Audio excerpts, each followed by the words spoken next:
falling down these lies again. This feeling that I have deep down inside. I just wanna be the one you need. And now I need you by my side. I can't sleep at night. Eyes get lost in time, leave it all behind. I can't get enough. All that I'm enough. Let me be the one for you.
Thin ice, walking on my own, playing nice. Should I let it go? You said that it would change, but you're going home, and I'm losing hope. Nobody thought it all. But you would never know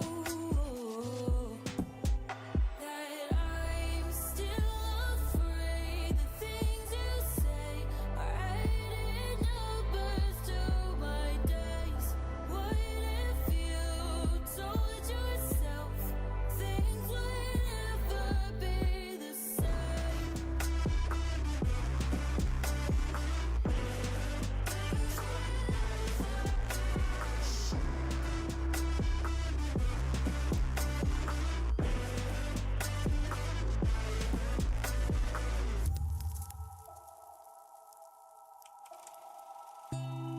Countdown, feel the ticking in my ears. No, is it near the end? Fade out till I disappear. No, 'cause look the other way. You meet you face to face. Words they float away when I'm losing the race. 'Cause I can't play this game. 'Cause I'm still afraid.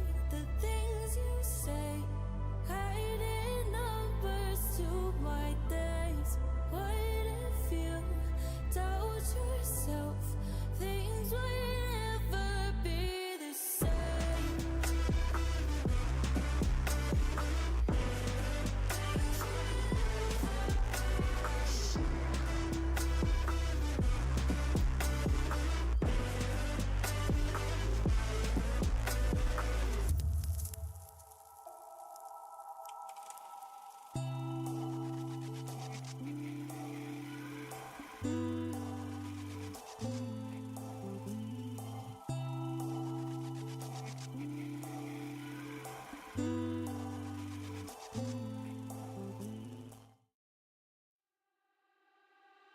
I got nothing to hide.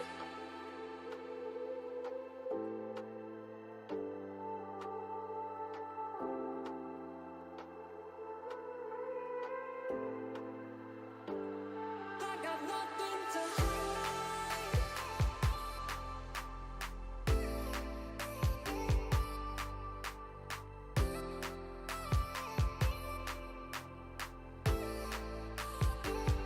I got nothing to hide.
Well, hello everyone, and welcome to another week of Triton-Cup. We are in 118. It is I, Mad Gamer II, and I am joined by the one and only Pat J. How are you doing today, my friend? I am doing great, Maddie, and I'm so eager to watch wonderful games, to watch more Splatoon action. Of course, tonight is Triton-Cup, which means we get to watch some good old splat zones between all of these teams, and we're gonna start right away with Strikes Twice going against Flu. Flu? How do you pronounce that? It's spelled the same way as glue. It'd be hard to not get that mixed up. Alright, we'll be starting with Barnacle and Dime. I mean, all three of these maps that we have in front of us, Maddie, like, they're classic. They're very much like the three classic zones map that teams want to play on, that teams want to measure each other on. For sure. I say it's really is surviving the first two maps they get to around me, because I know that it depending on like how the matchups favor these first two maps are really lockout heavy. If you have like the right positioning, the right I guess synergy, you can really set up a nice position and just run away with the matches. So we could just with this combination, it's almost a pretty easy 2-0 if you know what you're doing. However, if the teams are even enough, like we could see that game 3 ramen, which is, I guess, a lot harder to kind of get that same lockdown that we do see for Barnacle and Mahi Mahi. You say they're lockout heavy, and I agree. Like, they're very much lockout heavy. We could see fast games on there. But one thing to note is these maps are also very flexible in what you can do on them. Any team can make these maps work. There are so many different strategies that are going to find their mark right there. So let's see how these two teams do. Both of these teams put all of these maps on their list, which means like they asked to play here. So we'll see how things go. And yeah, let's get right in there. Ooh, nice. It's interesting that we're seeing the Stamper and the Vanilla Stamper coming out from both sides, because otherwise they're pretty unique comps. So looking for their kind of a different strategy we're going here. I'm imagining just from like the edit and then like the splash right there, we see the orange team, like they really want to get in quick. They want to try to be aggressive, but they are the ones on the back foot right now, and it feels like, oh, I take that back. The Viper's going to be cleaning things up to retake that zone from them with the 2 down. Yeah. Big team fight right there. It looks like it's Strike Twice that's going to take the first control, the first plat illusion right there with the heavy edit splatling, cleaning up, and now it's on Flu to find a way back in. They have the specials that will allow them to fight their way onwards, and a beautiful Zuka will let them back onto the zone, Maddie. That was such a good pick on the Stamper there, and that's really what you want to go for first, trying to break back in, because when the splash doesn't have that crab, just there's nothing else with kind of the poking range to really keep them at bay and really hold on to that lockout. So a nice 3 down for Flu is going to give them that zone right back, and really no penalty points to speak of. So it's going to be a quick and easy, just start accruing points, and they're the ones now in the lockout.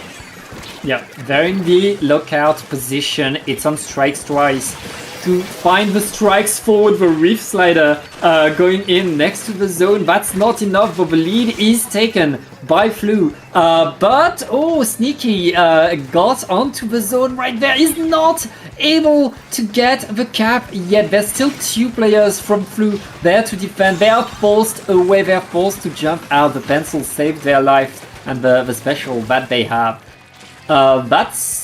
That's now Strikes Twice turn to be in charge of the map, Maddie. That's a good retake of the zone. Unfortunately, Flu does get that lead back, and with the 3 down, they could potentially get back in to keep the zone before, and they do indeed keep the zone before it does get that lead back in the store. Jumping in is going to be punished fairly severely, and now like we're going to see another 2 down just following up with that push. It's such a good hold, especially if the Zipcats are coming behind.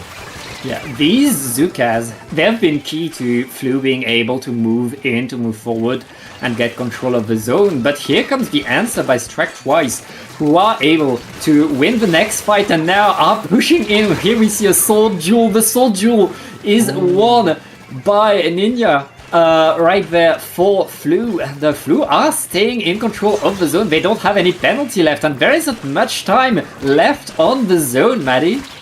They're only 10 points away from the KO. Strikes Twice has a Hail Mary of a time to get back in, but it just can't. Once again, that Zook, like you mentioned before, just coming out, taking out the edit right at the end there, and just unfortunately weren't able to get past the Stamper to get to the zone. And that was exactly what I was trying to point out before, is like when you have a really good Stamper and you don't shut them down, it's just on this map, they have so much presence, so much space to hold. Yeah, beautiful plays. Great movement on the side of Flu, able to really take control of this map. And yeah, as you said, if you're able to get a lockdown, if you're able to push the other team away, you can really keep the control of the map. That's a 1-0 for Flu right there, but it is certainly not over. We saw that Strikes Twice had tools to push back in on Macomart, on Mahi Mahi Resort. other map, the These other map. tools will be useful. Yeah. No, absolutely. And it is similar in that, like, you have kind of a no man's land in the middle where it's just so open, but unlike before, I feel like, whereas, like, you really have, like, a very narrow ledge around your spawn to kind of regroup by, you have, like, multiple layers to that cake to kind of keep your defenses up, to keep them from pushing up too far. Now, really quick teams, like, they can get way up into that kind of same spawn area where it is a lot more difficult to push them out, but I think from what we saw from last time, it was really just that last push by Flu that Strikes Twice had trouble breaking back out. But otherwise, like, the first half of that match, like, they were keeping their own. They were keeping pace with Flu. So this could potentially be that kind of turnaround that they need here. Yeah. But Strikes Twice, again, if they play the next map a bit better, it's a map that where you can lock out your opponent, but a bit less so. Everything's possible. We'll see if Strikes Twice are able to get the comeback. That being said, though, as a caster, I'd like to say, please don't name your team after a tongue twister. It's so hard for me.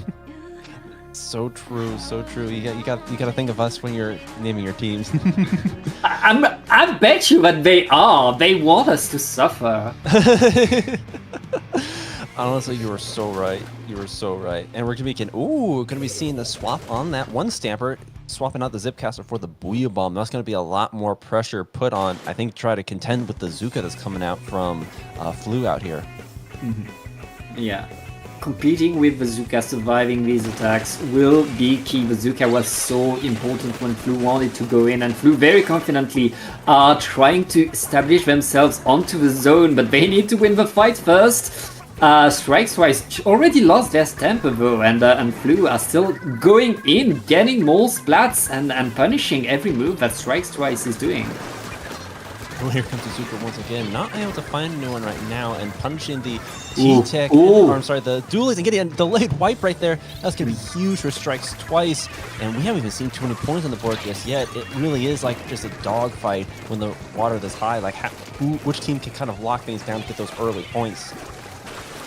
Yeah, very nice moves right there. Strikes Twice able to keep that control. Right now it's on Flu to find the way in. The Reef Slider will at least allow them to paint a bit of the zone, and with 3 players down as the water is dropping, Flu are taking back control. It's only TK with a Stamper dodging to the side, hiding and waiting for the rest of the team. Very nice retreat and cover by TK right there. We'll see if Strikes Twice will be able to come in. The Booyah Bomb is ready, so I guess we're gonna get some planes.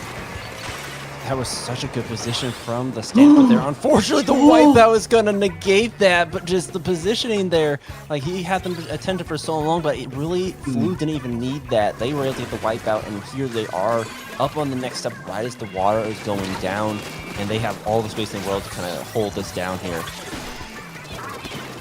Great moves. The fight is still ongoing. 30 ticks left, and it looks like Flu are still in control of the zone, but they lost 2 players, and all of Strikes Twice is there pushing in on the attack, painting that zone. Sawyer, last on the zone, is sent back to spawn, and the rest of the team will not be able to cancel the penalty being applied, and that's a lot of splats right there in favor of Strikes Twice. Strikes Twice, I mean, we're not even halfway through the game, and they have a good hold right there. They could make good points very soon.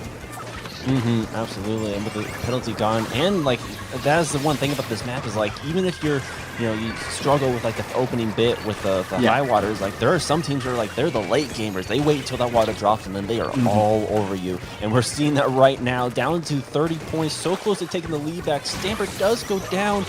If Flu can get into the zone quickly, they can potentially keep that lead, but they do not. 2 down is going to keep the KO. No, they still have control of the zone even with 2 players down here. Getting the zone back here just gives them a few extra points. That is very nice, but now it's Flu's turn to be back on the zone. I mean, we've seen one come back, Flu, once and again. They've shown what they can do. Now the big question is, can they get rid of that penalty? If they get rid of that penalty, Maddie, like the points are going to come pretty fast. Like this is below like 20 points like that is really dangerous because it so easily can turn into a knockout. But with two, I guess, the Reef Sliders on the team, I was going to say right as that Reef Slider goes off, is like the Reef Slider is the one thing that kind of stalled it out, but taking it out like that, keeping them from capping that zone, means they are going to go out of their penalty points. Going to be taking the lead here real soon, and with the lockout that they're showing right now, they could potentially take the game. But the zone flips right at the last second, just a point difference. A point difference, but it's Flu that's in the lead now, and suddenly Strikes Twice needs to get the zone back. They're able to do that, but they lose 2 players. That's going to be rough for them. Right now, Flu is playing cleanup. The Reef Slider to simply win an extra fight. That's going to be a trade, but I mean, Strikes Twice can't really afford to lose many players right now, Maddie. No, this is 45 seconds left, and they really have to lock it down. 50 penalty points is nothing to sneeze at, because it's going to give them quite a bit of time before they can start getting those points back. Granted, they are just 1 point away from the lead, so if they can get through that, if they can hold out a little bit longer, they can keep that. But with the 2 players down right now and the Reef coming out, they're going to flip that right back. And with only 30 seconds remaining, that is when you really are going to have to start to sweat here. Yeah, the fight is still raging on. Strikes Twice, though. The penalty was applied once again, and which means they're going to need to fight in overtime, but they're able to clean up all around the zone. They have clean control of the zone right now. It's on Flu to organize the push, and they don't have much time to go in. And looking at the build on that Tetris, like even if they can get that restart on the zone, they don't have enough special power up to even cap the zone on their own. So it is going to take a team effort. But even so, taking out the Tetris early, they're going to keep them from getting the restart. But they don't even need it. They're just going to paint over it to take back this game and getting a nice 2-0 in this first set. Yeah, but that was incredibly close. Maddie. Strikes Twice. They had no penalty left. They were only need 2 more points to get the lead, but they didn't manage to get these 2 points. Very nice timing by Flu, who are able to win this and move forward in the upper bracket. It was interesting. I was trying to... The Tetris went in. They went down pretty early. Sorry. It looked like that might have been the end of Flu's push, but somehow the Tetris death gave them so much value that they came in. They must have like pulled off the rest of Strikes Twice because there weren't too many players down until right at the end, but they just went in and painted the zone. That's all they had to do, and that's what they were able to accomplish there. And it gave them that split second that they needed to keep the lead. Yeah, very well played. Very good zone awareness on the side of Flu. Who took control? We will not see a game number 3. What we're going to see instead is a short break as we prepare round number 2.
And welcome back to Triton Cup 118.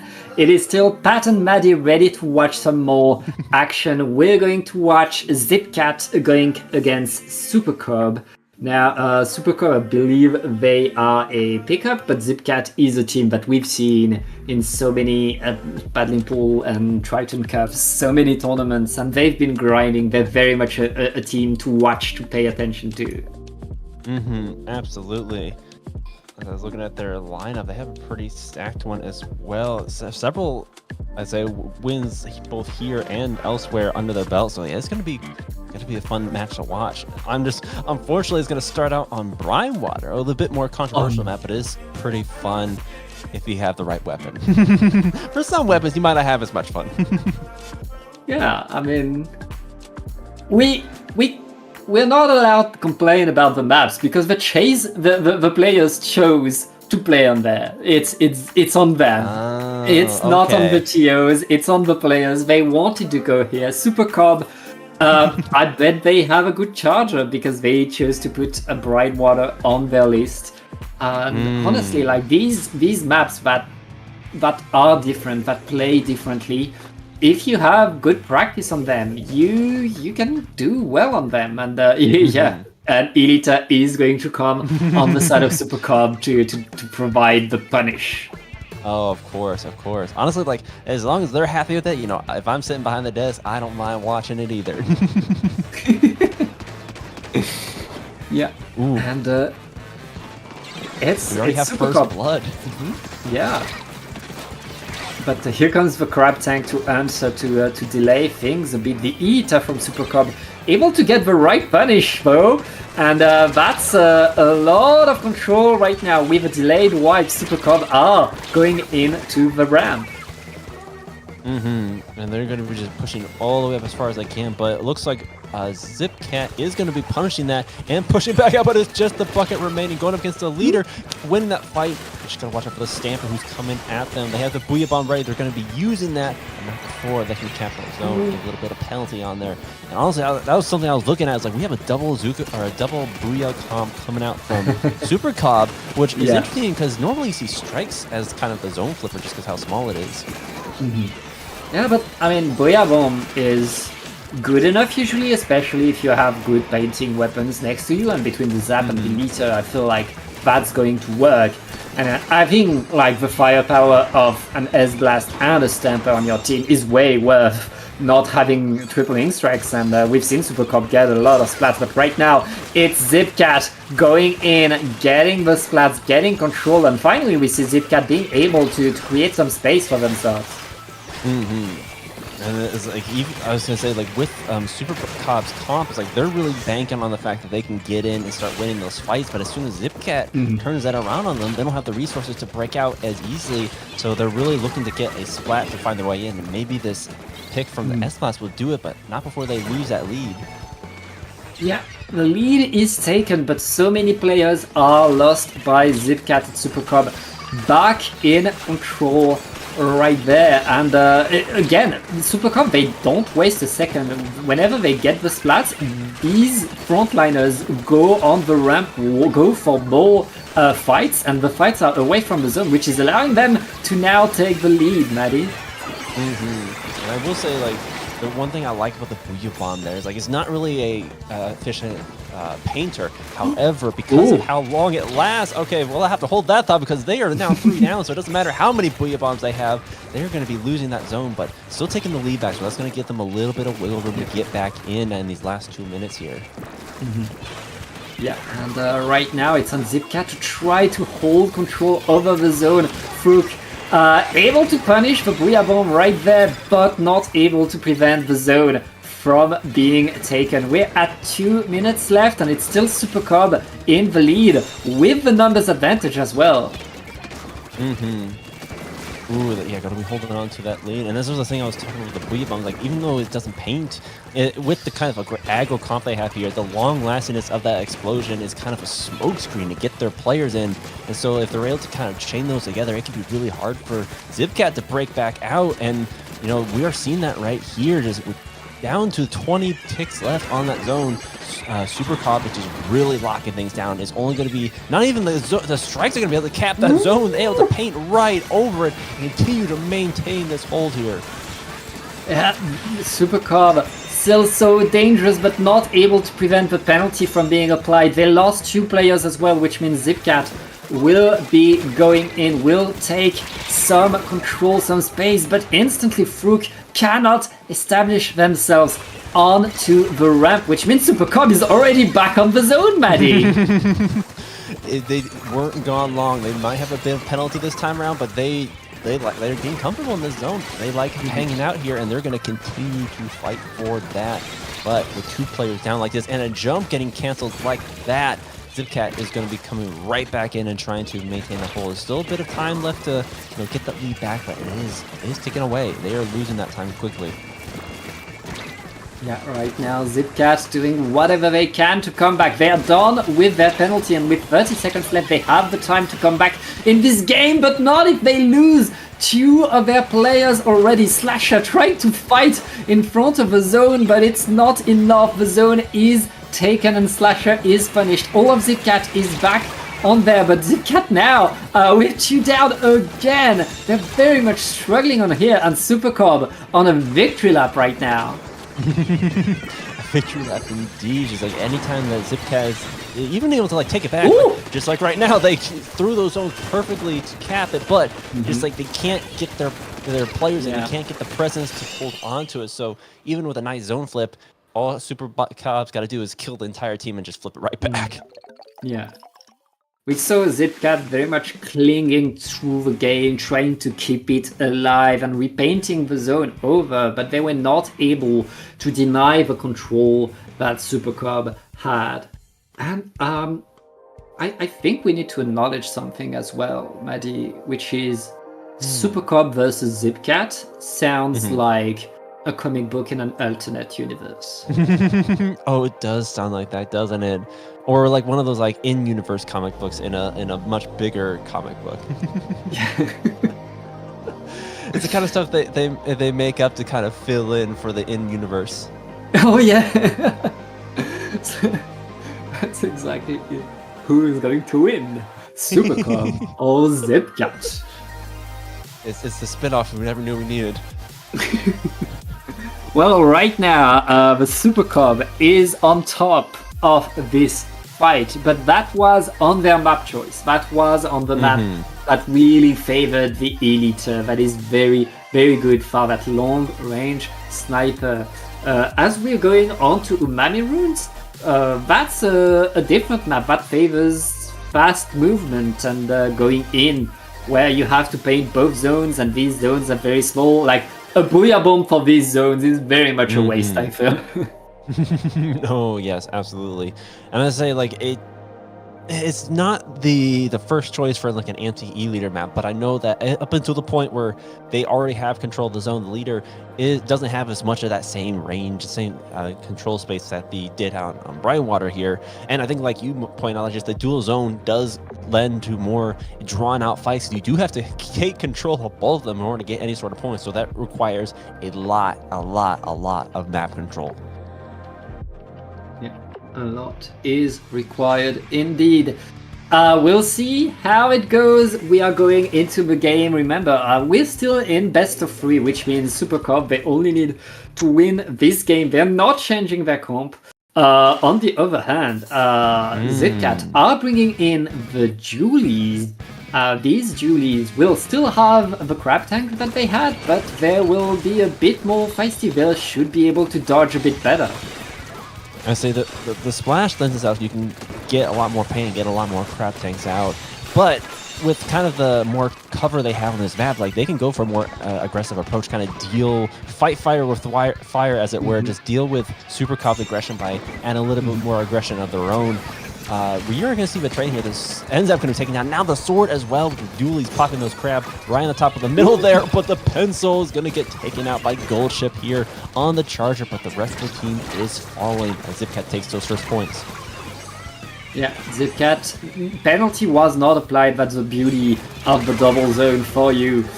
And right now the fight is raging on, 2 down on each side. Whoever's going to win this next duel could very much decide the pace of what happens. The Booyah Bomb is flying, the coolers are deployed, 2 down from the Booyah Bomb. Super Cobb is going to get the zones that are pushing Zipcat out of here.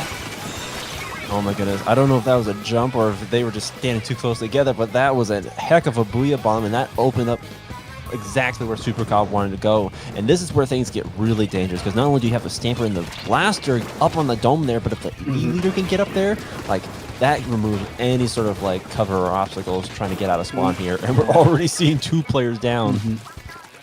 Zipcat are struggling very much to attack Super Cobb. Super Cobb covering every angle, not letting Zipcat find the weird spot, but Zipcat are still able to force their way through thanks to that crab tank. But I say that, they lost 2 players and they were not able to apply penalties. Super Cobb are going to get the lead. Ooh, And the wipeout right off of that. And with 30 points left, like they could potentially hold out for the KO here. Like the Zipcat with a wipeout like that have 0 resources used here, so they just kind of go for the fight, look for the splat, but they don't have the time to do that. And with the amount of paint out there, they could potentially stall it out. But it unfortunately is going to be Super Cobb taking game 2 here with a very decisive end game there.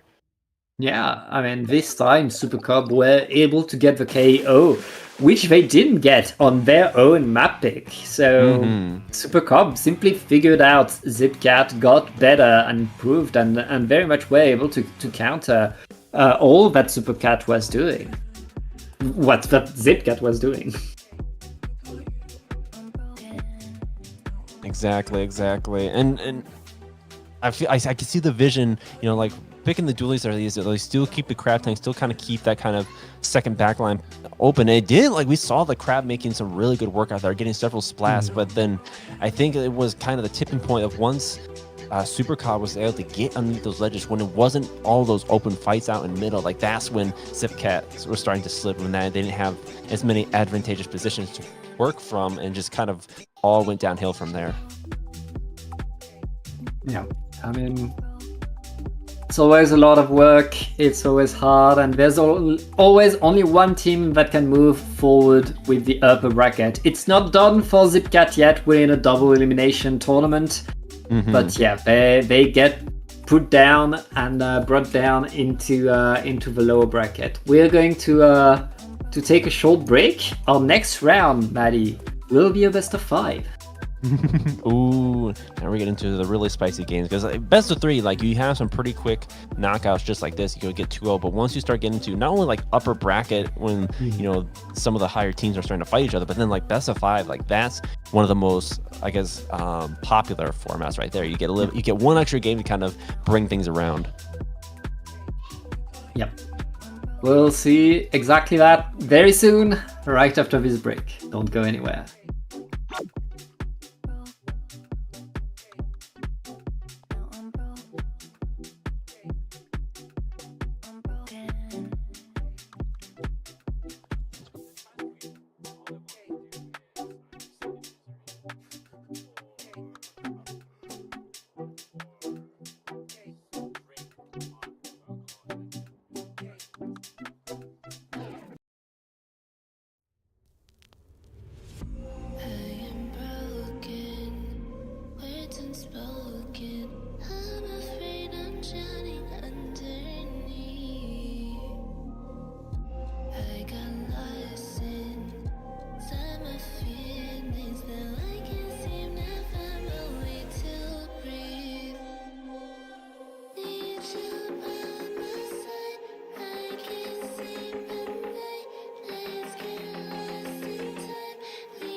time you come back, it's like falling down these lies again.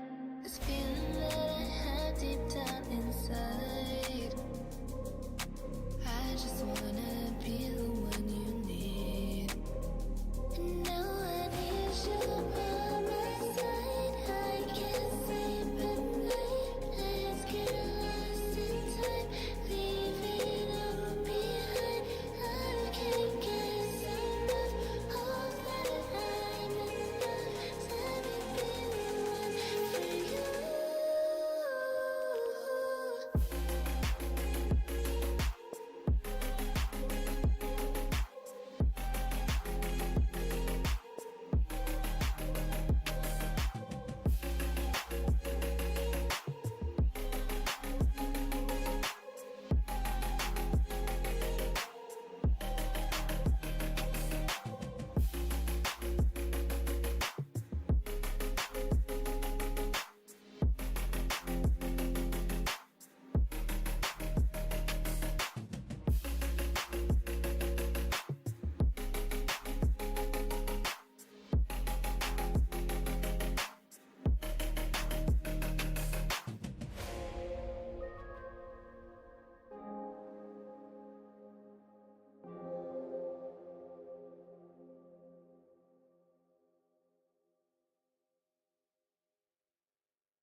Thin ice, walking on my own.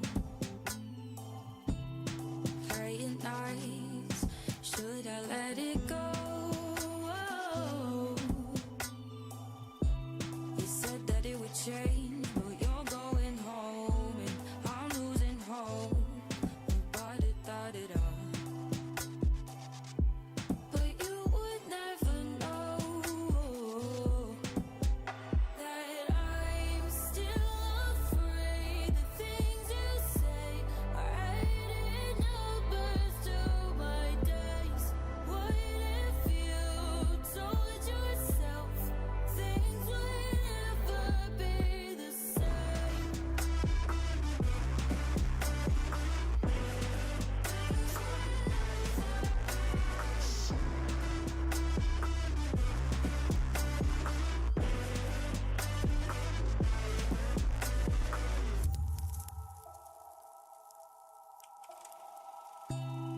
Countdown, feel the ticking in my ears. No,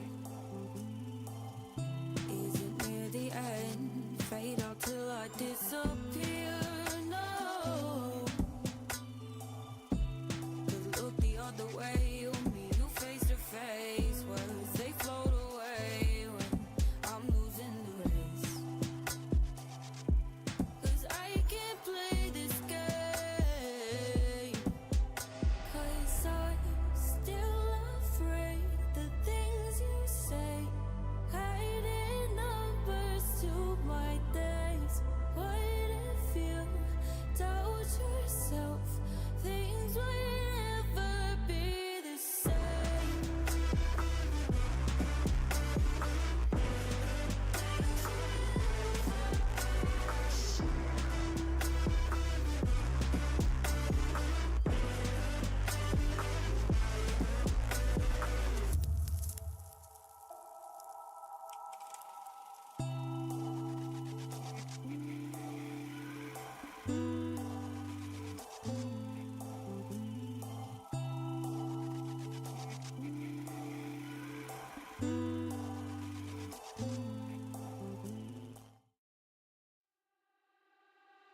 I got nothing to hide.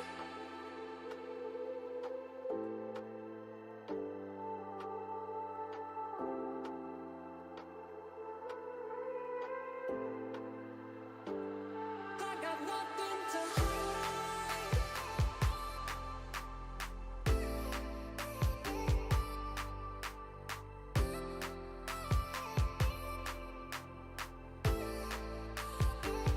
I got nothing to hide.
Well, hello, and a welcome back to some Triton-Cup. Our next matchup is Eclipse versus a Self-Destruct by Origami Angel. Actually, quite a banger of a song I just discovered. Okay, well, I've yet to discover it, but yeah, we're glad to see these two teams. Eclipse, I believe it's the first time I see them, but it looks like they're an actual team, so I should probably learn about them a lot. They're a French team. Self-Destruct by Origami Angel. These four, these five, they play together a lot, usually with random team names. So yeah, they make pickups often, and we're used to seeing them shred. One thing to note, Maddie, is that Eclipse got an upset to be here. They shouldn't be here. They should be in lower bracket, but they managed to beat their seed and get here after they managed to get the victory against Guess What Chicken. Dang, just defying expectation out here. So it's going to be a spicy next matchup for sure. Mm-hmm. Yeah, that matchup will start with Umami Runes, a map that was picked by Self-Destruct. So we'll see how Self-Destruct can do, and if Eclipse are able to get another upset and get the victory. They're coming with a very strong and interesting comp, dare I say, because a 10 plus Decavitator, that's pretty cool to see. I was just about to comment on self-destruct, other like their player names, just because like they're like very short, 3-letter, but their in-game names do not match their Sendu at all. Yeah, yeah, it doesn't. And right now they get splatted pretty early. It looks like Eclipse are able to get first control over the zones and are already pushing their way forward. And fire on the 10, getting a nice splat right there, and then follow up Bazooka and getting another splat on top of that. Just the stall game that Fire is putting out right here, just opening up so many things for the team. Finally going to be taken down here, but you know, like 40 points already off the clock there, so that's going to put a sizable lead for was it Eclipse here, just to get things started. Yeah, but here comes the answer by Self-Destruct, who are putting themselves on top of the map, and right now are getting some control now. All of Eclipse are coming back in there and are ready to push in, but the Nautilus is able to... Oh, well, there's no Nautilus anymore, it's 2v2 thanks to Bazooka, but the Tetras are punishing Bazooka. It's only the tent remaining for Eclipse right now. The battle is raging on, but the lead is going to flip. As I say that, it took me a second to figure out which player went down, because they are running two Bazookas here, one with the mini, one with that tent there. And speaking of that tent, coming around from the left side, they don't see the player just sharking right on top right here, but they are able to cap the zone, so if they're not careful, they could potentially call it out, and they are. Mr. CB on the 52, gonna get a nice 2 down, looking for the third here to kind of stop them in their tracks, and a wipeout is gonna really set things for Self-Destruct. Yeah, Self-Destruct, they struggled at the start of this game, but now they're getting more and more momentum. They're fighting better and better, and right now Eclipse need to go back in and push forward right there. It's going to be rough, but I mean, again, they have Bazooka coming. Bazooka could find its target. It's able to find one, and now there's a bit of cleanup. Eclipse are back onto the zone. They're able to paint one at least, which will allow them to delay the points and now to apply penalty. It's a huge bubble from Firecat right there. Like even with like the last cleanup happening in the back, they just went straight for the middle there to kind of lead things on. However, they still haven't capped the second zone there, so haven't really applied any more penalty and not really taken away the points either. But they are keeping the space to kind of get the rest of that area. Nice Zuka shot from Fire, going to be opening things up. Last player jumping out. Now is Mr. CB here once again, just trying to find some space, living for all dear life, and they managed to get the trade before going down.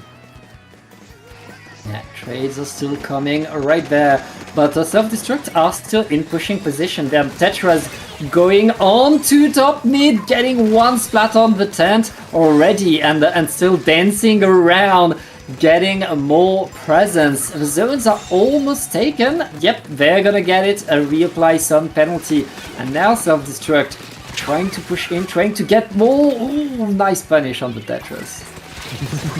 So they did have the cooler though, so they're back with that reslider ready to go. But oh, they're going to be dropping it right on top of Firecat. They are going to be trained out, and so that's going to keep that bubble from setting up once again. And they're going to just be keeping on to that lead. The Pencil is going to have to back up, trying to keep the space they got, but they're making things difficult. 2v2 situation. Fire once again coming from the left, but no, they're going to be shut down quite early as the last of the penalties go for Self-Destruct.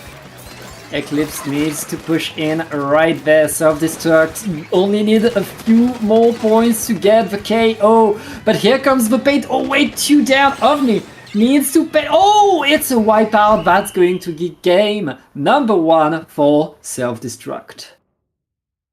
They nearly were able to bring it back. It was an uphill battle for them for the second half of the game, but they continually are making such good plays. I feel like between the tent and the decav, they were both really good at kind of like getting in. Like they weren't too worried about completely carrying out their own base. They were more focused on trying to focus things on the front there, but eventually that kind of played not in their favor, because they would go in, either the tent or the decav, but then were kind of ganged up on in a 1v2, 1v3, and then just shut that down pretty early on. And so that's when self-destruct really were really able to lock things down and get that space control. Yeah, that's only game number 1, Maddie. We still have more to see, more to watch, and we are going back to your favorite map. Oh joy!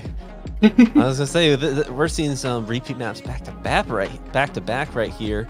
Brine Water. This is gonna be Eclipse's pick actually, and we saw them playing the pencil, so probably not gonna be an E-leader pick, but I do know that it can be a pretty good tent map as well. Yeah. For slightly different reasons. You don't have the same kind of range advantage, but because of how far you can push up into the enemy base, just a tent on your doorstep is the last thing you want to see.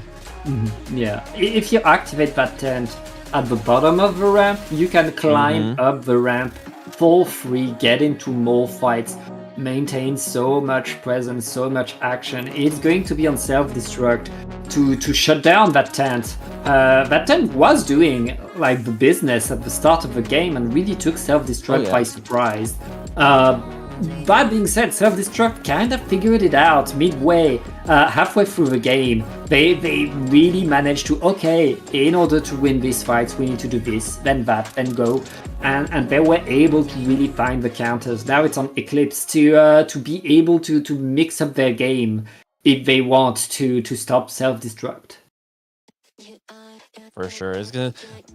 I don't see them, especially going back to their own map, I don't see too much of a weapon comp change here, unless they got something special prepared, in which case we might see some switcheroos, but I imagine it is going to be kind of like a game plan shift, a mental shift, so I'll figure out how they're going to deal with a self-destruct have, but I do know that they were playing on self-destruct's court, so, they already have strengthened their resolve here.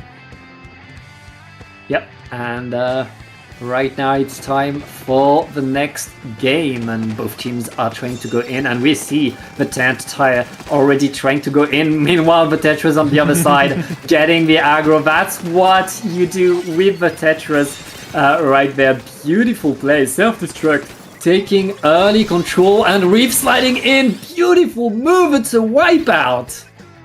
Oh my goodness. And we see the addition of that Zinc Mini coming out here. And when Fire was pushing up that left side there, the Toxic Mist came straight for them. I feel like that was a direct pick to contend with the tent here. And they are the ones setting up shop on their front doorstep. The bubble was so huge there to delay time. Yeah, and the moves by the Gal to simply punish everybody. That's 2 down by that Gal. They're hunting for another wipeout and they get it. Self-destruct. I mean, they struggled at the start of game 1, but right now they are looking invincible, unstoppable, and wait, they're hunting for a 3rd wipeout in a row. Oh my god, it's a splash ball. That looked like a splash ball splat right there. They are doing them dirty. But that's going to be 3 down. Do they have enough time? They do not, unfortunately. Even with the player advantage, we're not quick enough to get to the zone to flip it. It did go into neutral right as the game ended, but it just wasn't quite enough. This is why we have best of 5 now. Yeah. It's why, but self-destruct right now.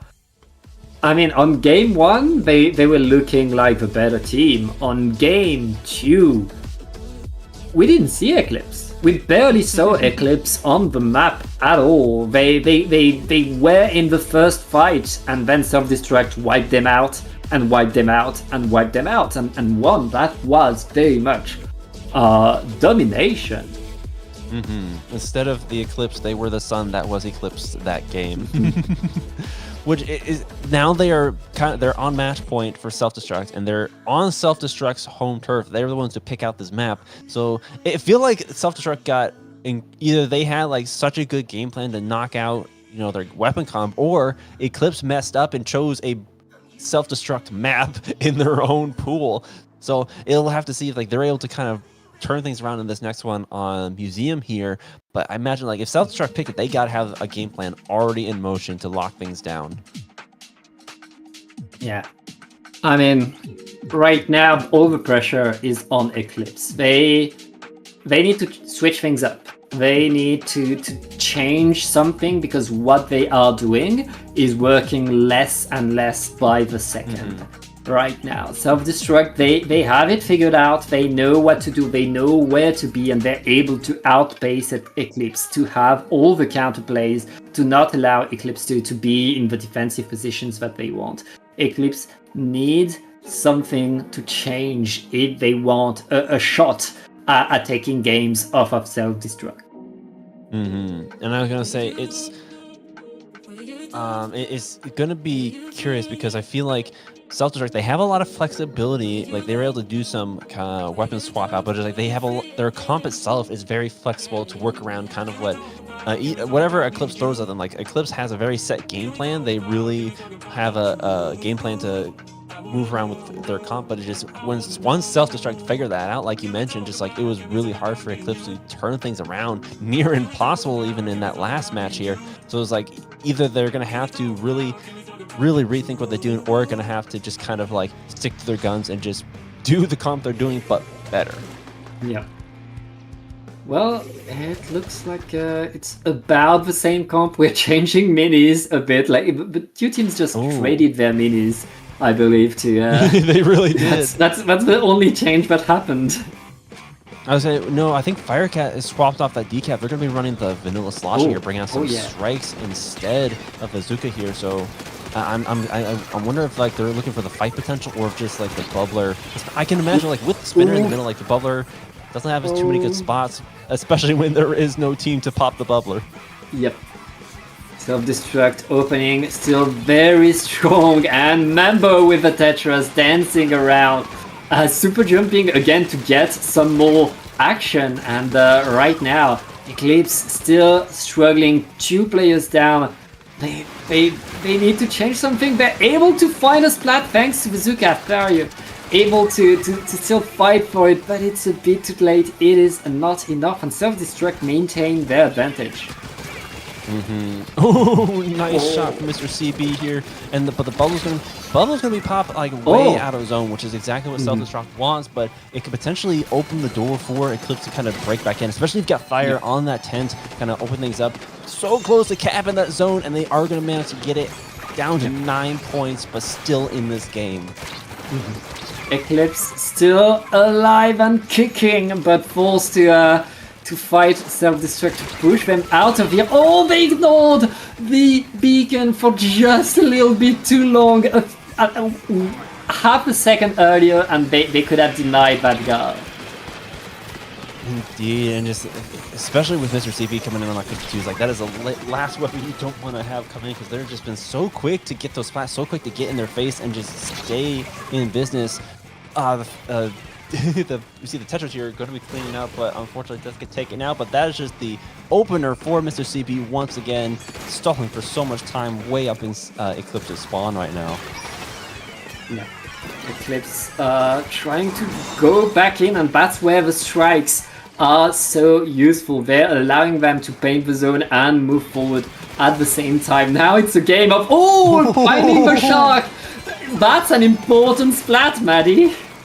That was huge. It was so impressive that they must have known they were there, because they were waiting, they were watching, knowing that someone was sneaking up behind, and just to call them out like that, that's going to really delay their opening. But they don't even seem to need that. Just painting over the zone, getting that, applying a little bit of penalty onto Eclipse themselves, and now with time across on the mid here, they're just applying so much paint and support for the rest of their team here. Yep. Yeah, self-destruct still with the lead, but they lost a few too many players. That should allow Eclipse to get the zone back and set themselves on it. Now there's 2 minutes left in the game. Eclipse has a lot of time to come back, but they need to find a way to keep self-destruct outside of the zone. The Reef Slider coming in, the Bubbler hits straight after trade, overleaves the last squid, and that's a wipeout. I thought they were going to live for a second, then the Zuka came in and said, nope, back you go. And so now, once again, self-destruct is the one in control of the zone. They don't have too many more penalty points left. They are going to, once again, getting a nice key spot on the 52 here, taking out the pencil as well. If they can clutch up and take out the Tetras there, they did not have to wait long. They are already back in control of the zone.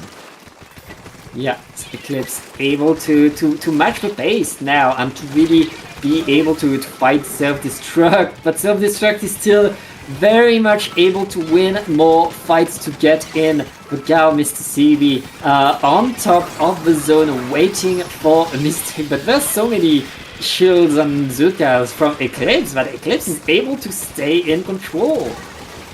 We just saw Fire take a 1v2, nearly come out on top of that 1v2, mind you, and then they're already back with the cooler and pop the Zuka to get another splat. Man, they are going to be going 2 down, so unfortunately lose the zone, but just like that kind of play is going to gave them so many points that they just got to cap it again, just like we get back into this. But unfortunately, with 2 players down, that is going to give self-destruct the space that the space they really have been holding on to this whole game here. Yeah. Just Eclipse has been finding ways to kind of shut them down early before they run away with it, but they're quick. They get up there so quickly. Yeah, self-destruct, not wasting a second. Now in the last 30 seconds of this game, Maddie and Eclipse once again are able to be on the zone. They have a numbers advantage. They have a lot of presence and fire with the help of the bucket right there. Wait, Eclipse? Oh my they goodness. don't have penalty? Are they getting the comeback? They might get this comeback. 2 players are going to be dropping to the left here. One gets taken out potentially by the Zuka. Only a couple points left from the lead, and they're going to take it.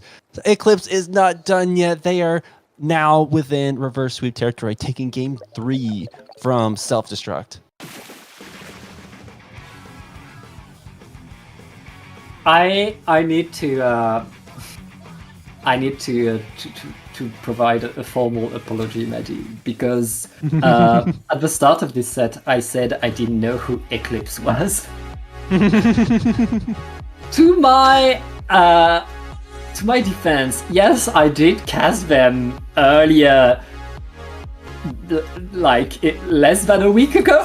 But it was in French. On my French and my English brain are completely disconnected from each other. And they just reminding me that I'm not allowed to forget them anymore, but I'm not allowed to discount them anymore. With blood, with ink on the ground, they get their point and they're able to force self-destruct to go to a game number 4. I say they're showing us that it wasn't an upset that they had in the last set. They were just underseeded, it seems like. They are here and they are ready to put up a heck of a fight to keep this winner's bracket run. Yeah. They're doing it. They're very much able to set themselves up for victory, to force self-destruct, to play one more. And we saw self-destruct still fearless, still going for every fight, but this time being a bit punished and being forced to work a bit more for every point that they got. Eclipse able to get back onto the zone and to maintain the control just long enough to get that victory.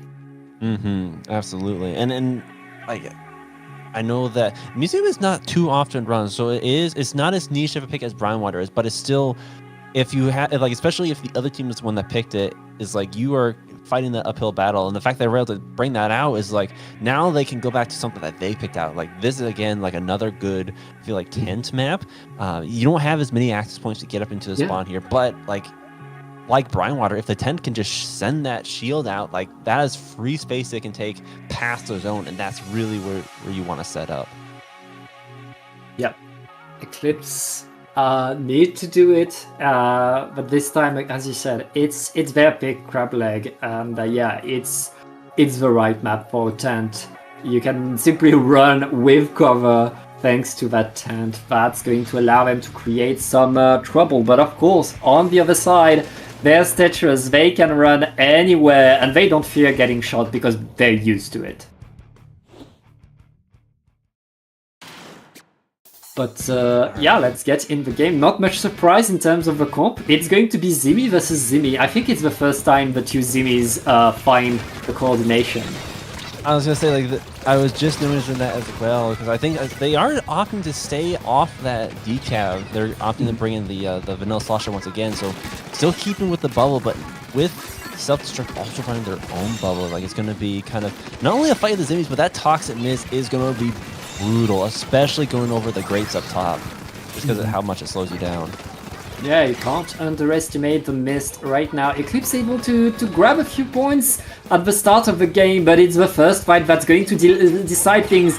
and Mr. CB with the Gao going in and punishing some presence. It's going to be self-destruct, setting themselves above the zone with the cooler, and they are now ready to defend. In possession of the zone, locking things in there, looking for the opening. Unlike Museum, like they don't have the same kind of space they have to really push in. The only avenue is up that top right, and again with the Toxic Mist, that can prove difficult. So now Eclipse, they have all the avenues come in, getting a nice 3 down. And this, oh my goodness, I didn't even think about this. No matter what misses in your way, if there's a 10th Brilla coming across, like that's just once again a free walk in the park into the base, popping that Zuka. They are going to have to really work hard to get fire out of that, and they are going to take players down left and right as they go out.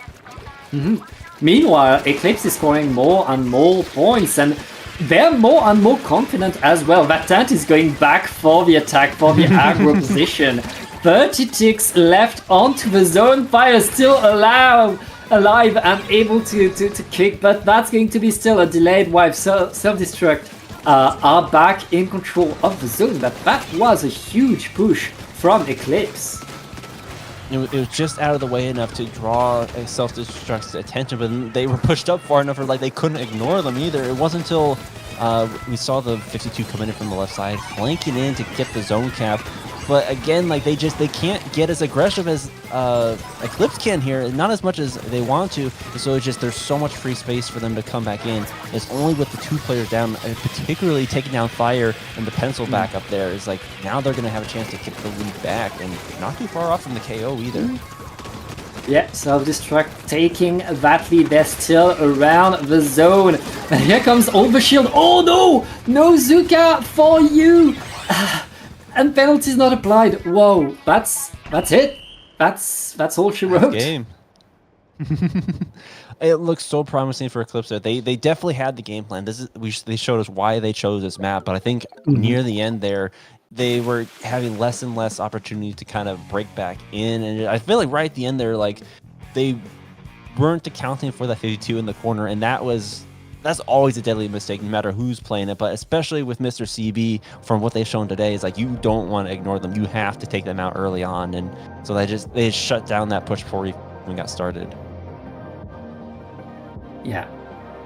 Beautiful moves, beautiful plays, but in the end, we saw self-destruct that had built momentum at the start of the set, able to remind us why they are the better seed in that game. And Eclipse, I mean, great showing by them. They showed us good games. They are showing us that they are stepping up and doing better as a team, and forcing these better teams to play more seriously, to pay attention. Because self-destruct right there, they had to mount a comeback in that game. They really needed to pay attention, to find a counter to the tent once again. So yeah, kudos to Eclipse. Indeed. I say it's not over for Eclipse just yet. They do have that loser bracket to kind of make a comeback here. Yeah. That is going to put self-destruct in the semifinals of winners bracket. Yes, so they are going to be waiting in the top 4, which we're actually going to be commentating the other set across, but we'll be getting to them soon enough. Yep. Right after the break.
Every time you come back, it's like falling down these lies again.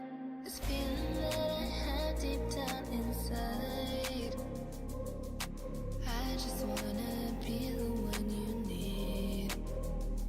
Now I need you by my And welcome back to Triton-Cup 118. We are now in the upper bracket semi-finals. Ready to watch our top four. It's going to be, on the one hand, Buff S-Blast, full elite UK and Ireland players.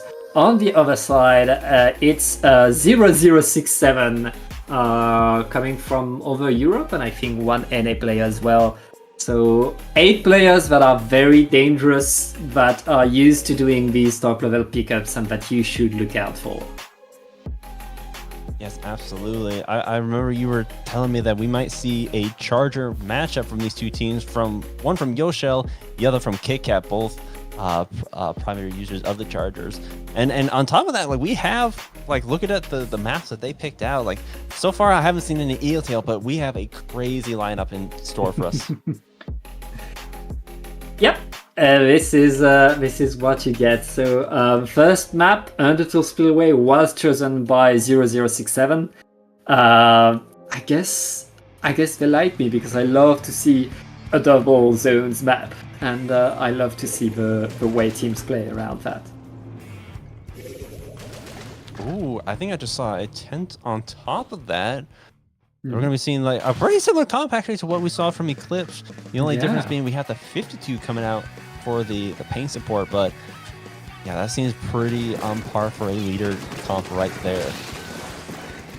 Yeah, and the first fight is raging on. Buff S-Blast getting slaughtered. It's a wipeout right in the opening. 0067. Very, very strong. So somebody had a cup of coffee. Cappuccino cleaned things up on the 52. Oh, sorry, the bucket there right at the end. And so that was going to open things up for 0067 here. And it's going to be up to Buff S-Blast to find a way in. They're currently grouped up on the left zone, looking to kind of just stall things out. But with their backline and Blaster out of the picture, that could prove difficult. Last two players are forced to back up here. And they are looking to 52, just looking to get in up those slicks there. Yeah, Buff S-Blast fighting their way forward. They're already able to get one of the zone, and with 3 splats, they're going to get both. Very nice retake by Buff S-Blast, and punishing those jumps as well. That is so important right now. Yoshell putting mines all around to slow down the next push. Buff S-Blast are in the right positions, and on this map, I mean, you can always get a comeback. Oh, absolutely. And we see that a couple players are going to be going down up in that attic there.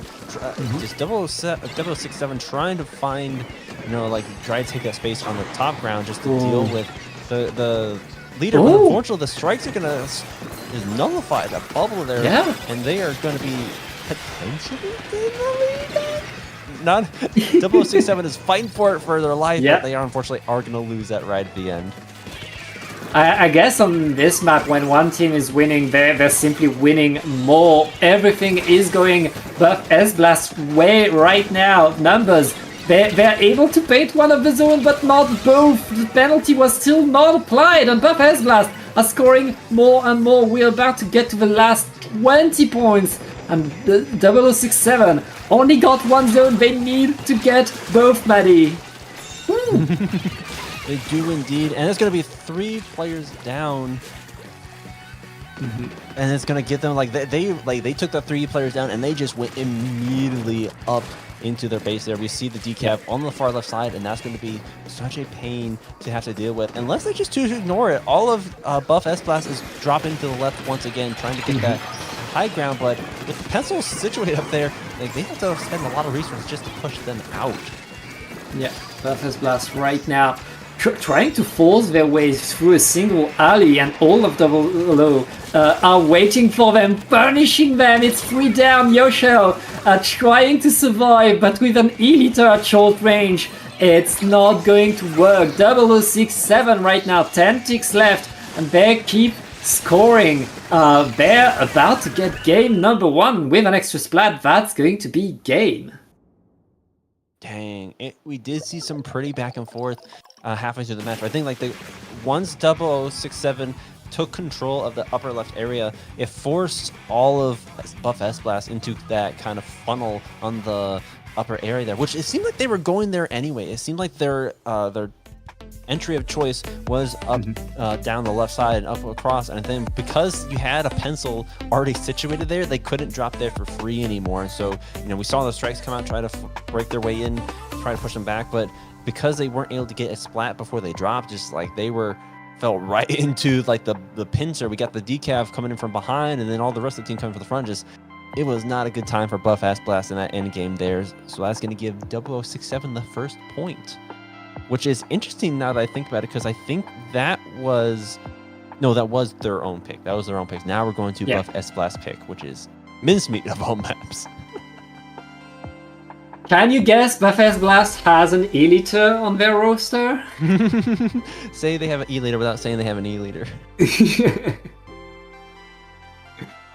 It's E-liter heaven. It's very much the map that you want to get as an E-liter, because you have the perfect vantage point, the perfect distance on your weapon to do the best, to get the most out of it.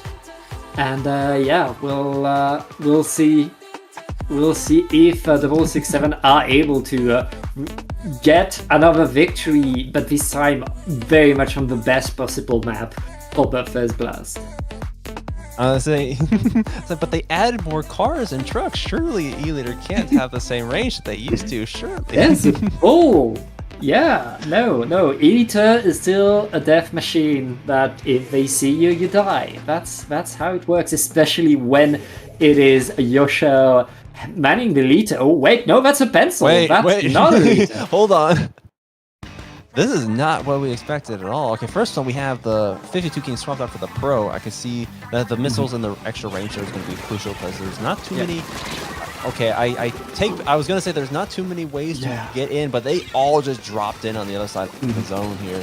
But unfortunately, it was punished by the other choice, the S-Blast, with the Kraken there. Yeah, that range blaster can do a lot of damage, especially in the hands of an experienced player like Jasmine. Right now, the battle is raging, but with all the specials, it looks like 0067 are going to take control over the zone. As Buff S-Blast are kind of forced away, but Kraken is very isolated. They need to retreat. They're not going to be able to survive. Their special 00 are in control and now are going to get the lead. They're going to take that lead back, and they're setting up the tents once again in another great situation. Pun semi-intended? But like with the tents up in that left truck there, it is one of their avenues just out of the way, unless they do kill the tent, but they unfortunately lost the reef slider to the zone there, and so that's going to kind of delay their getting in, and the bomb is going to further delay them even more so.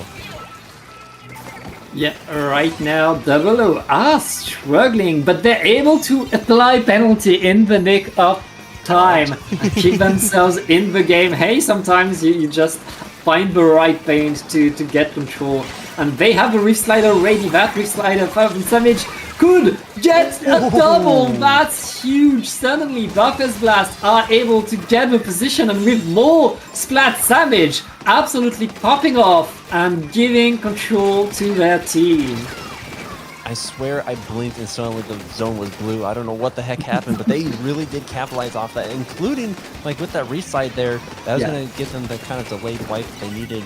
But unfortunately, with two of their own players going down, the zone is going to flip back into yellow before they can really get close to that penalty. But adding it down to 50 is going to put them in a nice position at the minute and a half. Nice Kraken coming out to the splat. Yeah, that Kraken is able to take some splats right there. 00 still with the lead, but they just lost the zone, Maddie. And right now, Jasmine is trying to go in, but Blaster is such a danger to the tent and to the opponent pencil as well. What a flick! I say between the decal, like already, like case in point, the bubble they're getting popped in the truck there. The tent and the decaf together, like they have such good like object pressure, such good defensive pressure. The Kraken reslide combo is like the ultimate counter to that because it does not care what objects you have up there. It will just breeze right through it and just make you move when you otherwise don't want to. And so that seems to be what's going in Buff S-Blast's favor. However, 0067, so close to getting the end of that penalty, is going to have the zone capped, but like they are just keeping so much space right now. Yeah, 0067. Great management of their time and of their opponent's time. They really slowed down Buff S-Blast in that push right there, which is allowing the rest of the team to come back in. And right now the punishes are coming, but ooh, Buff S-Blast simply holding control over the zone with the shredding of the tent. They don't have penalty, they have the map, they have the paint, and they're about to get the lead. 2 ticks away, and that's going to be re-swap for Buff S-Blast, and now the Kraken comes out, taking out the decav, one of the primary openers. If the tent is able to get a nice splat, and they do with the missiles there, they're going to cap the zone to keep them in the game. But they have now they're the ones who are going to have to like put the pressure on, and they are not given a chance to here. 2 players down here. Is it 2v2? But it's just with the lead in Buff S-Blast's favor, any sort of trade like that is going to just continue to be in their favor. Cappuccino is trying their best to break in and keep things going for their team, but they only have 30 seconds left to get that lead back. Yeah, they are almost done with their penalty though, and the Gravitator is waiting for the opportunity to dive in. Huge trade right there on the opponent backline. That's going to slow down the next action by Buff S-Blast. But Buff S-Blast simply running in, reapplying penalty, putting some paint back on. Double, you need to paint the zone. Yes, they're able to get in right in time to get an overtime going, but it's going to be pretty rough, Maddie. I say that their whole objective now is to shut down that reslide as much as possible, because with Mincemeat Zone, especially if they're running any sort of special power-up, like we saw, they didn't need a whole lot to cap it. Reslide is not online. A couple points left from the lead. They just got to rush in. No, they're going to stall the zone, but they hold on to it. 0067 is going to hold on to the zone for that last point they needed in overtime. Very close, but Buff S-Blast right there a bit too slow to push in, not able to get the whole zone for themselves. And yeah, the attention by Buff S-Blast is allowing them to really find the counter and get the 2-0 against Buff S-Blast. Yeah, I was going to put them in a nice match point situation with them. They just need one more to continue on to finals here. But we are once again going back to Umami Ruins, picked by... Actually, this is 0067, so having won on Buff S-Blast turf, they are now back in home territory once again. And funny enough, this is another dual zone. They must love their dual zones here. Yeah, I love them too, so I'm glad that we get to see that. Double zones means you need to fight more simply to apply penalty, simply to get back in. It also means you need to fight less if you only want to neutralize, which is going to force teams to fight around the zones, which is going to, let us see a bit more fights and let time painting. And yeah. We need to update the scorecard. It's 2-0 right now for 0067. Ooh, Buff S-Blast choosing to not run S-Blast this time around. Jasmine's choosing to stick with the range blaster once again, sticking to that Kraken, but they did swap off the reslider. I know with the dual zone, the reslider doesn't have quite the same effect here, but instead having the Crab online here, that is going to be quite the effect. And right now it looks like Buff S-Blast buffed the range blaster and got full control over the map. Ooh, another nice direct there. 52 coming in to kind of get the avenged kill there. But with 2 players down, they have a nice lead right here, but we see that 0067 is like they're rushing in, the 52 leading the charge, but still 3 down, still haven't been able to cap the zone. Yeah. We really see Buff S-Blast stepping up their game, not letting Double O get anywhere near the zone, and now they have so much control, so much pace. It's going to be harder and harder for Double O to go in. 3 down again, but Bubbler is useless, and I mean, Buff S-Blast full control right now. Dude, they're in a bit of a stagger right now. They are getting some nice splats here, but they just don't have the presence to get in and get the zone. Just they were stalled out for too long by Buff S-Blast. Like, bring into game 4. They are not ready to give up this match just yet. Yeah, I mean, it's not just that they're not giving up, Maddie. Like, they took control. They reacted. Something just changed on the side of Buff S-Blast. They were struggling to keep Double O away, and now suddenly they looked like they were completely on top. It looks like there's a bit of an issue with our overlay. CKK, if you can tell me through chat, because I can't hear you while I'm talking.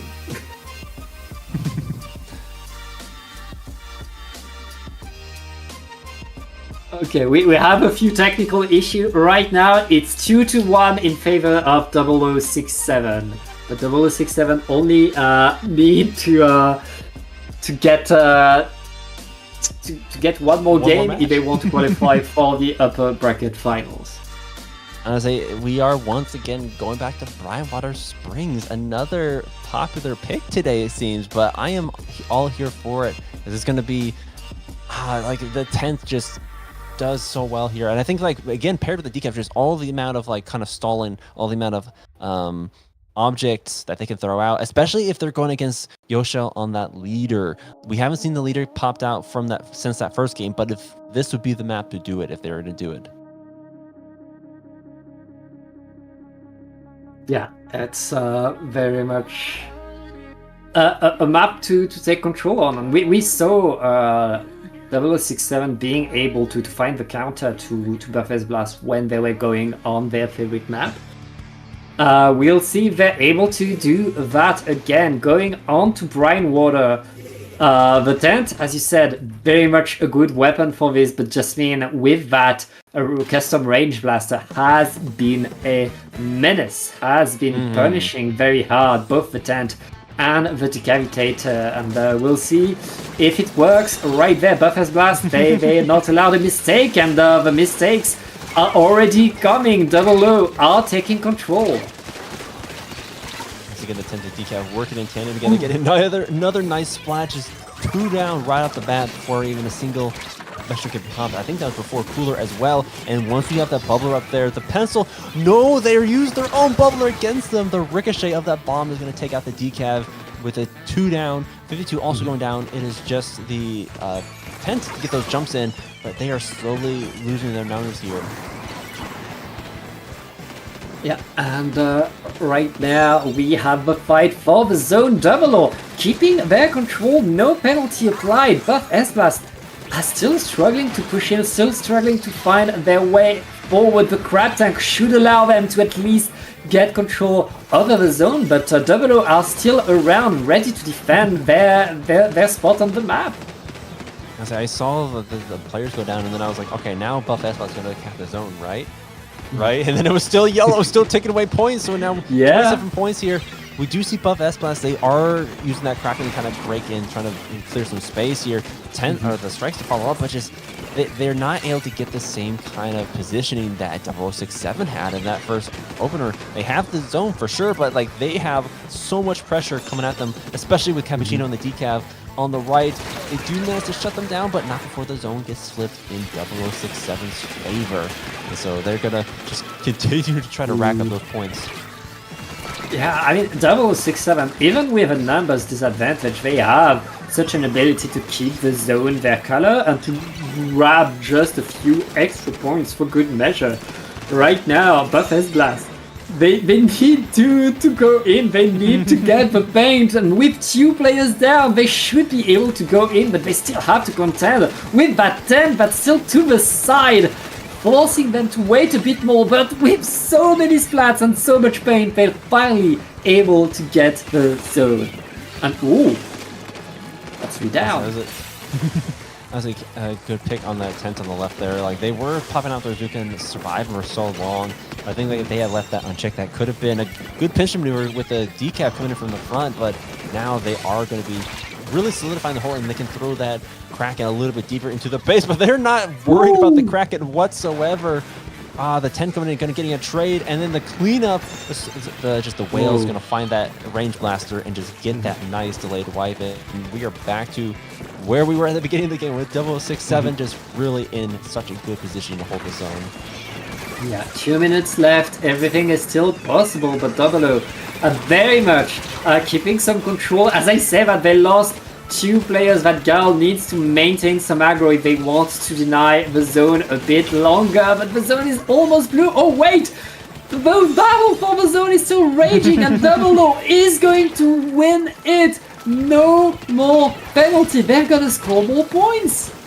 They are so close to getting some more points, and they have players jumping in left, right, and center. It didn't even occur to me with that 52 they have 3 weapons who are just like, yeah, you want to come at me? I say no, and they're going to get 3 players down to, I think that can make the game end right there. 0067 giving us another upset in this tournament, getting the 3-1 against Buff Esblad, beating them on their own picks, and very much showing us like incredible gameplay right there. That was such, I mean, usually on Brightwater, you see teams come back even when they're struggling, they're able to paint the zone from their ramp. Right there, 0067 was countering that, was not allowing that from happening. And it's like they were pushed so far up, like they were always at the bottom of that ramp. So it was like you give them an option. You can either paint the zone or you can try to fight the pressure on the bottom. And if you ignore one, the other will just like throw bombs or just like chip you out. And so it was, they weren't given any sort of respite, any sort of like space to have their own, and just continuing to have to fight that pressure. And then it was only like when they were able to kind of break in that they dispersed that. But even so, just the 152 got 2 jumps in to keep that zone going right at the end. Yeah, great control over the map, over the paint on the ground by 0067. Which means we're gonna see them in the next set, which will be, of course, the upper bracket finals. It's going to be 0067 going against Yam. But in the meantime, we'll be getting that set up and we going to a short break. So stay tuned and stay hydrated because we'll be right back.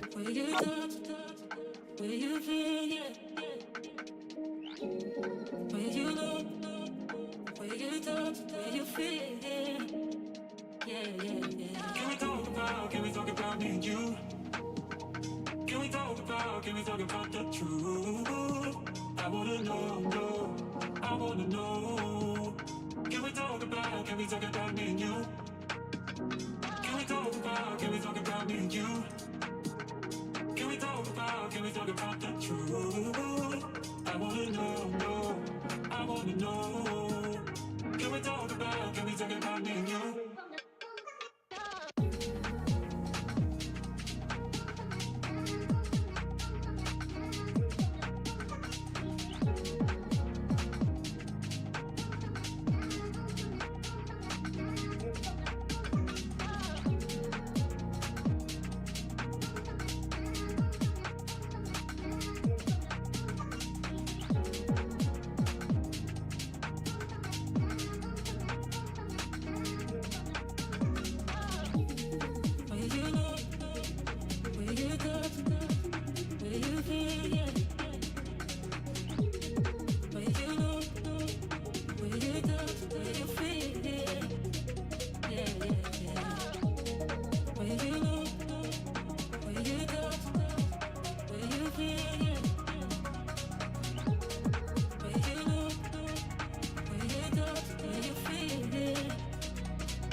Can we talk about me and you?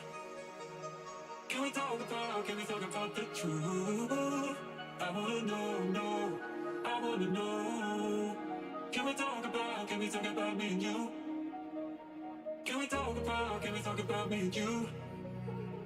Can we talk about the truth? I wanna know, no, I wanna know. Can we talk about me and you?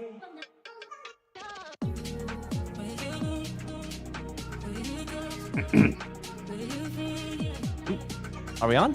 All right. Yes. Welcome back. We are in our winners finals. Yam, our number 1 seed versus 067 and a bit of an upset as your number 3 seed here, fighting it out for that grand final slot. It is I, Mad Game II, joined once again by the one, the only Pat J.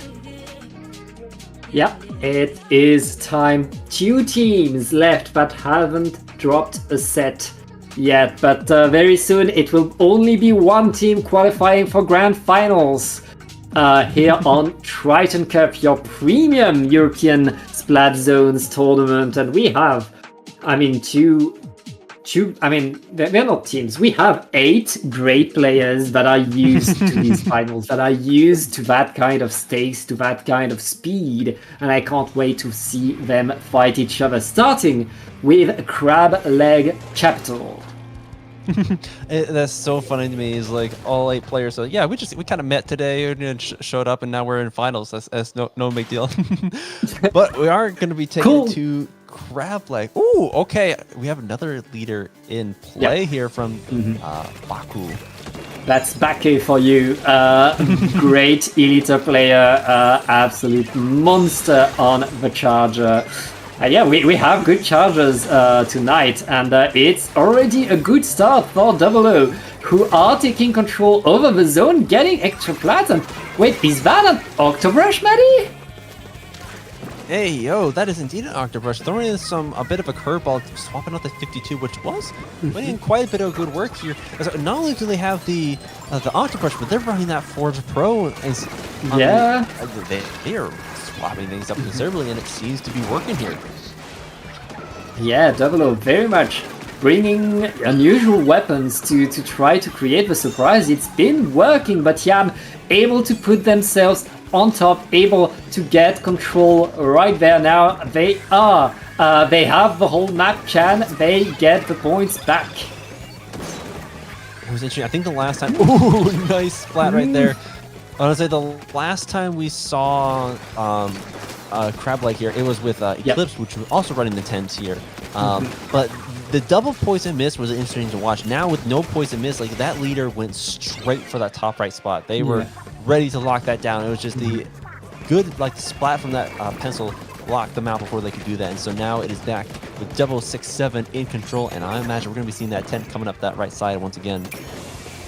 Yeah, but here comes the missiles to force the other backline to move away, to allow Yam to push forward. Kera right now getting a nice splat to get the wipeout for the team. 067, I mean, they have the lead, but right now they just lost a lot of resources as Yam is taking full control and throwing the splashdown forward. The splashdown is not going to find much now. It's on Cappuccino to get the splats with the zip, and that's working very well.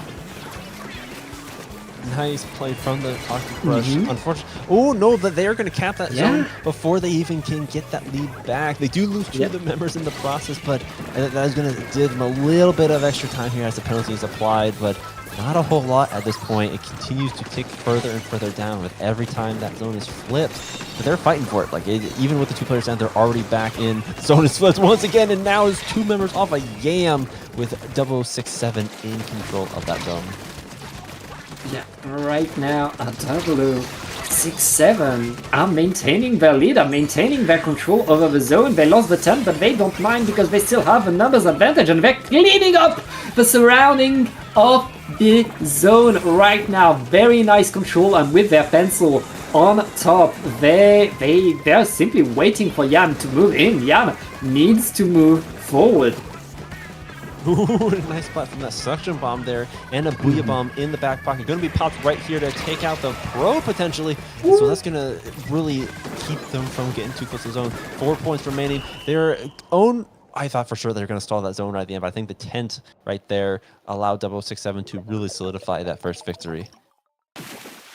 Yeah, very nice game. Number 1 by 00. I guess the Octobrush Gambit worked well for them. They were able to get that victory, and I mean, Yam, who are our seed number 1, who are supposed to win the tournament right now. They struggled right there. They didn't really know how to push back in. So clearly no one gave 0067 the script because they are just offset after offset here.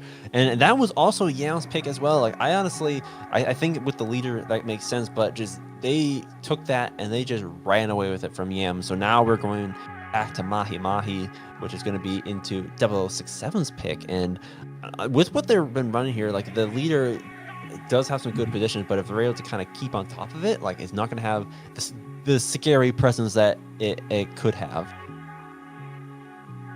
Yeah, I mean, Mahi very much the classic zones map. This is the test of who can get the best team fights. Because once the water drops, yes, you need a lot of coordination first to either go back onto the zone or to defend that zone. But also, if both teams are next to the zone, you have this wide open space, and that's where the biggest team fights in the game happen. Pay attention to these team fights right now. Let's see how the teams are doing. We're done with the Octobrush. It's back to it's back to a decapitator for Cappuccino. And back to the, I said, now we're going to be seeing 2 Frozen Pros out there. Missiles Ahoy. I think that they've been really liking that pro pick instead of the 52 for these past couple of matches. I wonder, potentially with the leader and some of the other, they certainly outranged the blaster there, which has been, the splash has been quite a thorn in their side here. But you know, first draw of the zone here, but they're going to be losing half their team in the process.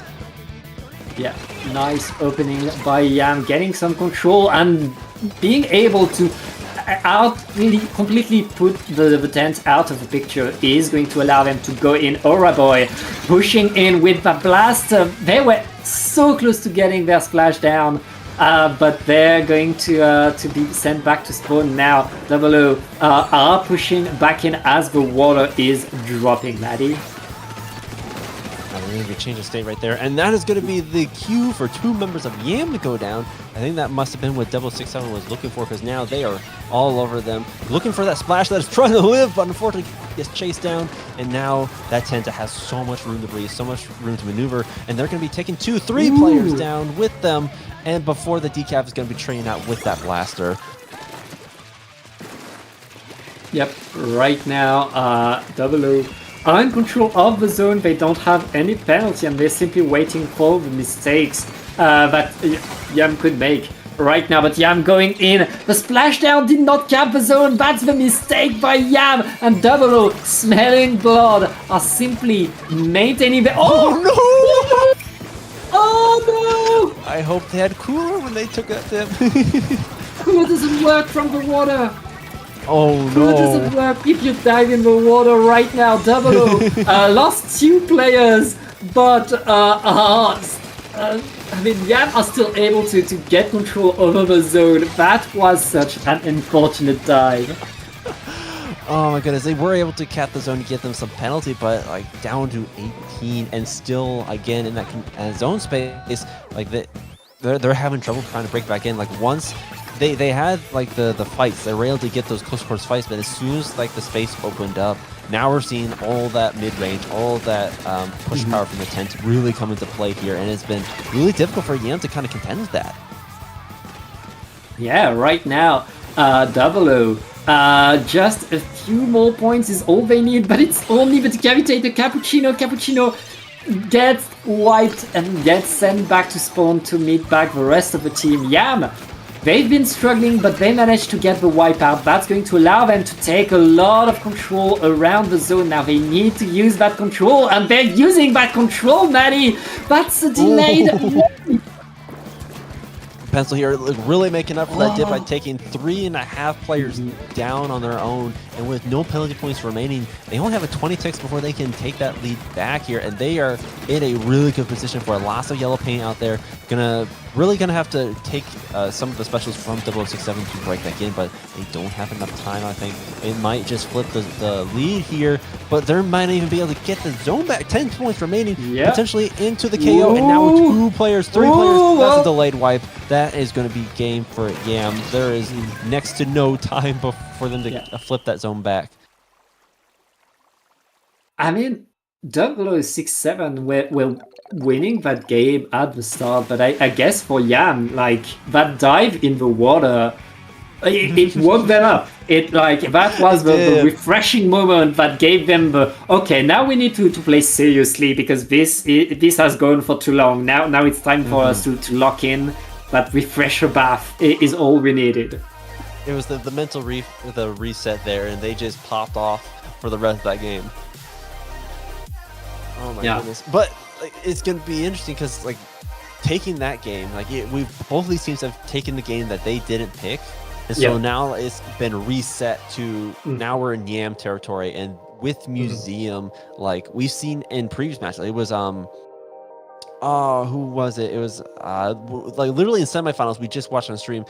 The speed at which you can get onto the plat and hold things down makes it so much more difficult to break back in, especially for kind of a slower comp with the decap and the tent, which they excel at keeping the space they have, but gaining that space back can be a challenge against a quicker comp. Yeah, I mean, as you said, the ability of one team to go in and to be a nuisance on that platform is usually what decides how games go on Museum. So we'll see who is able to get these rush on the platform. Of course, on the side of 00, if they're able to set up the tent there, they can stay there. They can stay there. But Yam, they have the fast moves, and that blaster is finding more and more success, and a blaster is always a good counter to a tent. No, absolutely. Between the AoE and just here on Museum, just that ledge potential they got here, they have a lot of cover to work with against that, and so it's gonna be kind of who can get to that space quickest, But we are seeing the return to that 52. I think the Pro, they're kind of dropping the range for a little bit more mobility themselves. And I think with that Killer Whale as well is going to kind of discourage some of the pencil plays we've been seeing. Yeah. And Aura Boy already making that opening gambit work for them, getting a few good splats and assists. 00 forced out. It was only their pencil left to defend, left alive, and now they need to mount a push as Yam are trying to get onto the platform, but that platform is already quite defending. Yam, wait, that crab position is fire! I've seen that used in Turf War, but I've never seen that used in an actual ranked match before. That was crazy. Yeah, I mean, that they had the perfect angle right there with the crab, and something the opponent team probably wasn't that used to defending against. Yam just lost the zone for a second, but I don't think they mind that much because they got a wipeout for it.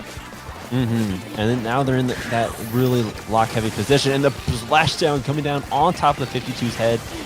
The decaf and the tent here, that combo is such a strong one, but against the blaster, maybe not nearly as strong. They're going to be retaking the spinner here, but it is they had to fight. They have to spend so much resource just to do that. It gives Yam every second an opportunity to kind of rush back in. Already we see the blaster back into the position and getting another splat on the decaf.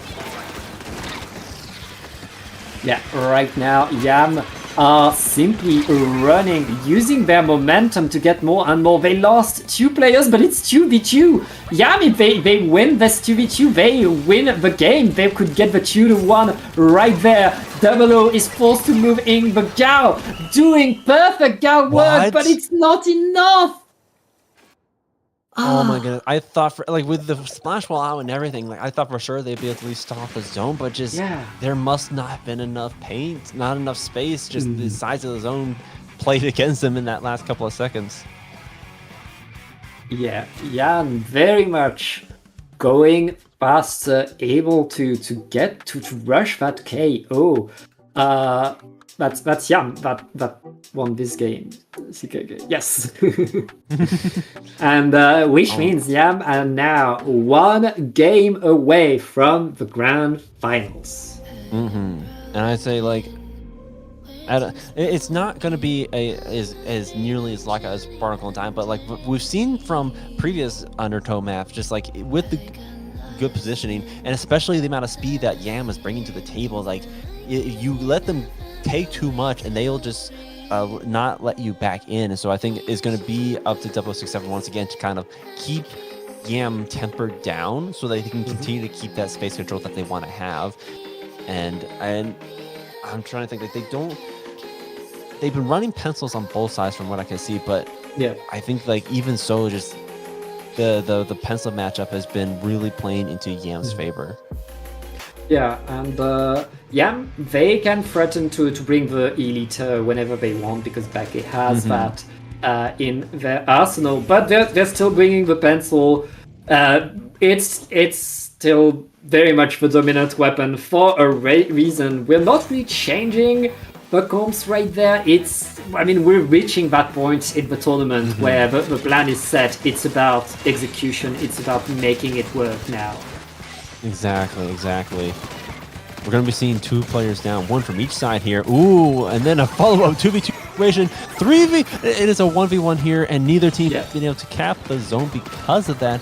Missiles are going to be deterring the rest of the team from pushing back in. So with the Pro just kind of try to clean things up, but no, the decaf is going to stop them before they can finish that. And just like, this is the true nature of a double zone. Doesn't matter how many players go back to spawn, you'll never get any points. It takes a lot to get full control to get the zones right now. We're about to end the first minute without a single point scored, and never mind is going to happen. Yam managed to mark just 4 just to be there. And now they're going to be cleaning up. Oki going to be living that splashdown by the skin of their teeth, but it is going to be cleaned up. But it's just the blaster remaining, and they no longer have that splashdown to help defend with, and so the zone is going to flip back, but it's only a 4-point lead and quickly overtaken by 067. We'll see if they can top that high score here. Yeah, right now 067 finally scoring, and with 2 players down onto Yam, suddenly 00 are very much scoring good points, taking good control. Yam need to regroup and mount an actual coordinated push. They were just able to push the tent off, but now Real Cobb coming in underneath to take out the pencil, and the cleanup off of the blaster is going to be huge for them. They're going to be able to keep getting points without slowing their momentum here, and if they can get control once again of the top right corner, that's going to make it so much more difficult for Yam. Continue this. Cavaccino way up in the base looking for something that is going to be taken out. Yeah. Double O. Using a lot of time, going to 13, but Yam finally able to go through to get back onto the zones. Now, they haven't scored any points. They've only scored 4 points this whole game. And Double O is back in control, back getting more and more splats, but Decapitator is not stopping and is simply running in. They have the bubble ready. It's going to be so rough for Yam. I wasn't sure if they would be able to pop it off in time, but they did. The crab was going to force them to kind of drop back to support their teammates, but they are just not giving Yam any room to breathe here. It's going to take 3 members, a delayed wipe off of them before they can get any sort of space. Yeah, Yam just made themselves some room to breathe right there by getting the wipe out on Double O. And now, finally, Yam are able to be the one setting up their perimeter, but it doesn't matter, they lost 2 players, and Double O are still running back forward. The bubbler is allowing them to simply be on top of the zone to paint some more, and all they need to do is paint that second zone, and they would apply penalty. But they lost 2 players? Wait, they're not applying penalty! Maddie! What's happening? There were certainly quite a few players at Yam going down to get them into the zone, but once they got there, it seemed they lost 2 of 0067, and so they weren't able to cap a zone and apply that penalty. So Yam is going to continue to keep that space. They're going to continue to get more splats, and they are getting closer and closer to getting the lead back as well. And once they pass that lead, like that's only 10 ticks. That is so close to the KO as well. Kara cleaning things up, keeping them away from the zones. Missiles are going to get popped. They have to, at this point, just ignore it and go for the zone, but the distraction was too great, and Yam is going to take game 3. I mean, Yam, they got a crazy comeback right there. We really saw 0067 get control of the zone, get control of the whole map, win every fight. But Yam, at some point, they were like, oh, wait, we have this map figured out. Actually, we're going to set ourselves up, and then we will no longer make all these tiny mistakes that Double O was capitalizing on. And that's how you mount a comeback. Simply stop making mistakes. Yeah, just do better, Forehead. Easy. But no, like it was like, forget like the speed. Like it was very much a momentum game there. Like when 0067 had the momentum, they just ran away with it. But then like it got to a point where they just ran out of that, and Yam was able to come back with that momentum. And I think whether because of the geometry of the map or just like how 0067 swapped up their plays, it's just they weren't getting run down nearly as much as they were in the previous game. So it just came down to like they had that one kind of slip up that gave Yam the opening to break back in and just keep the space.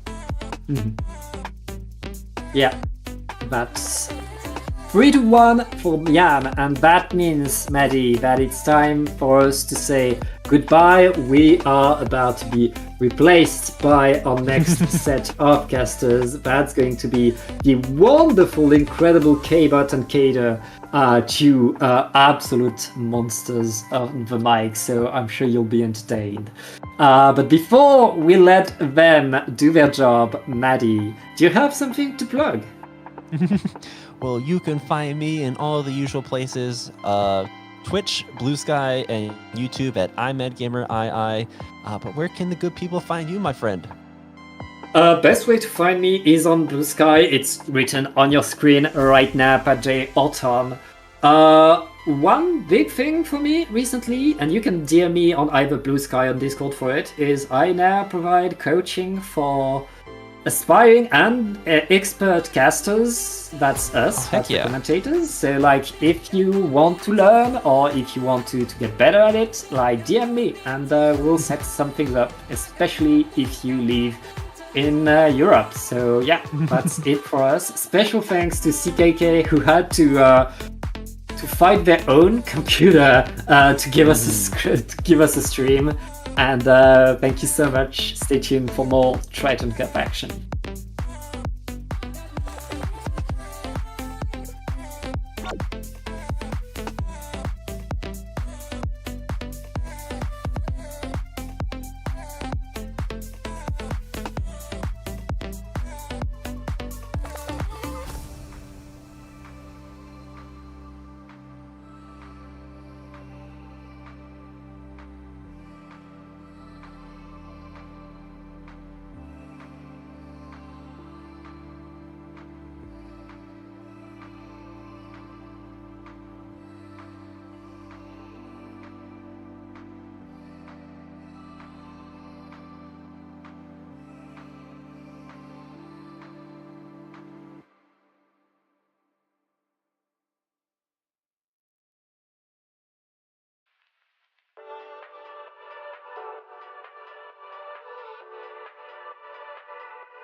Find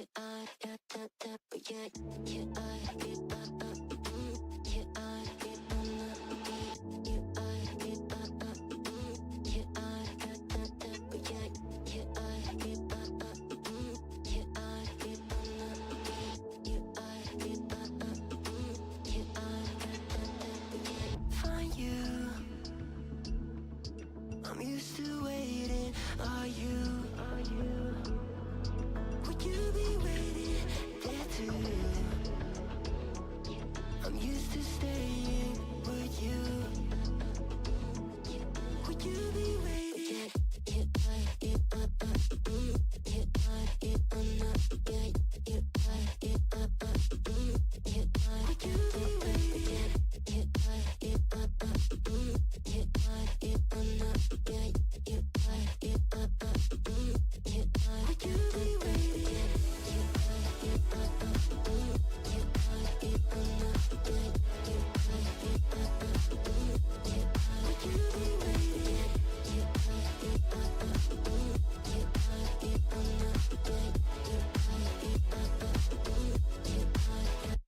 Would you be waiting? Find you. I'm used to waiting. Are you? Would you be waiting there too? I'm used to staying. Would you? Would you be waiting?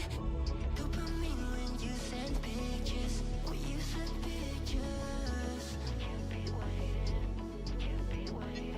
Oh. Dopamine when you send pictures. When you send pictures. Oh. Would you be waiting?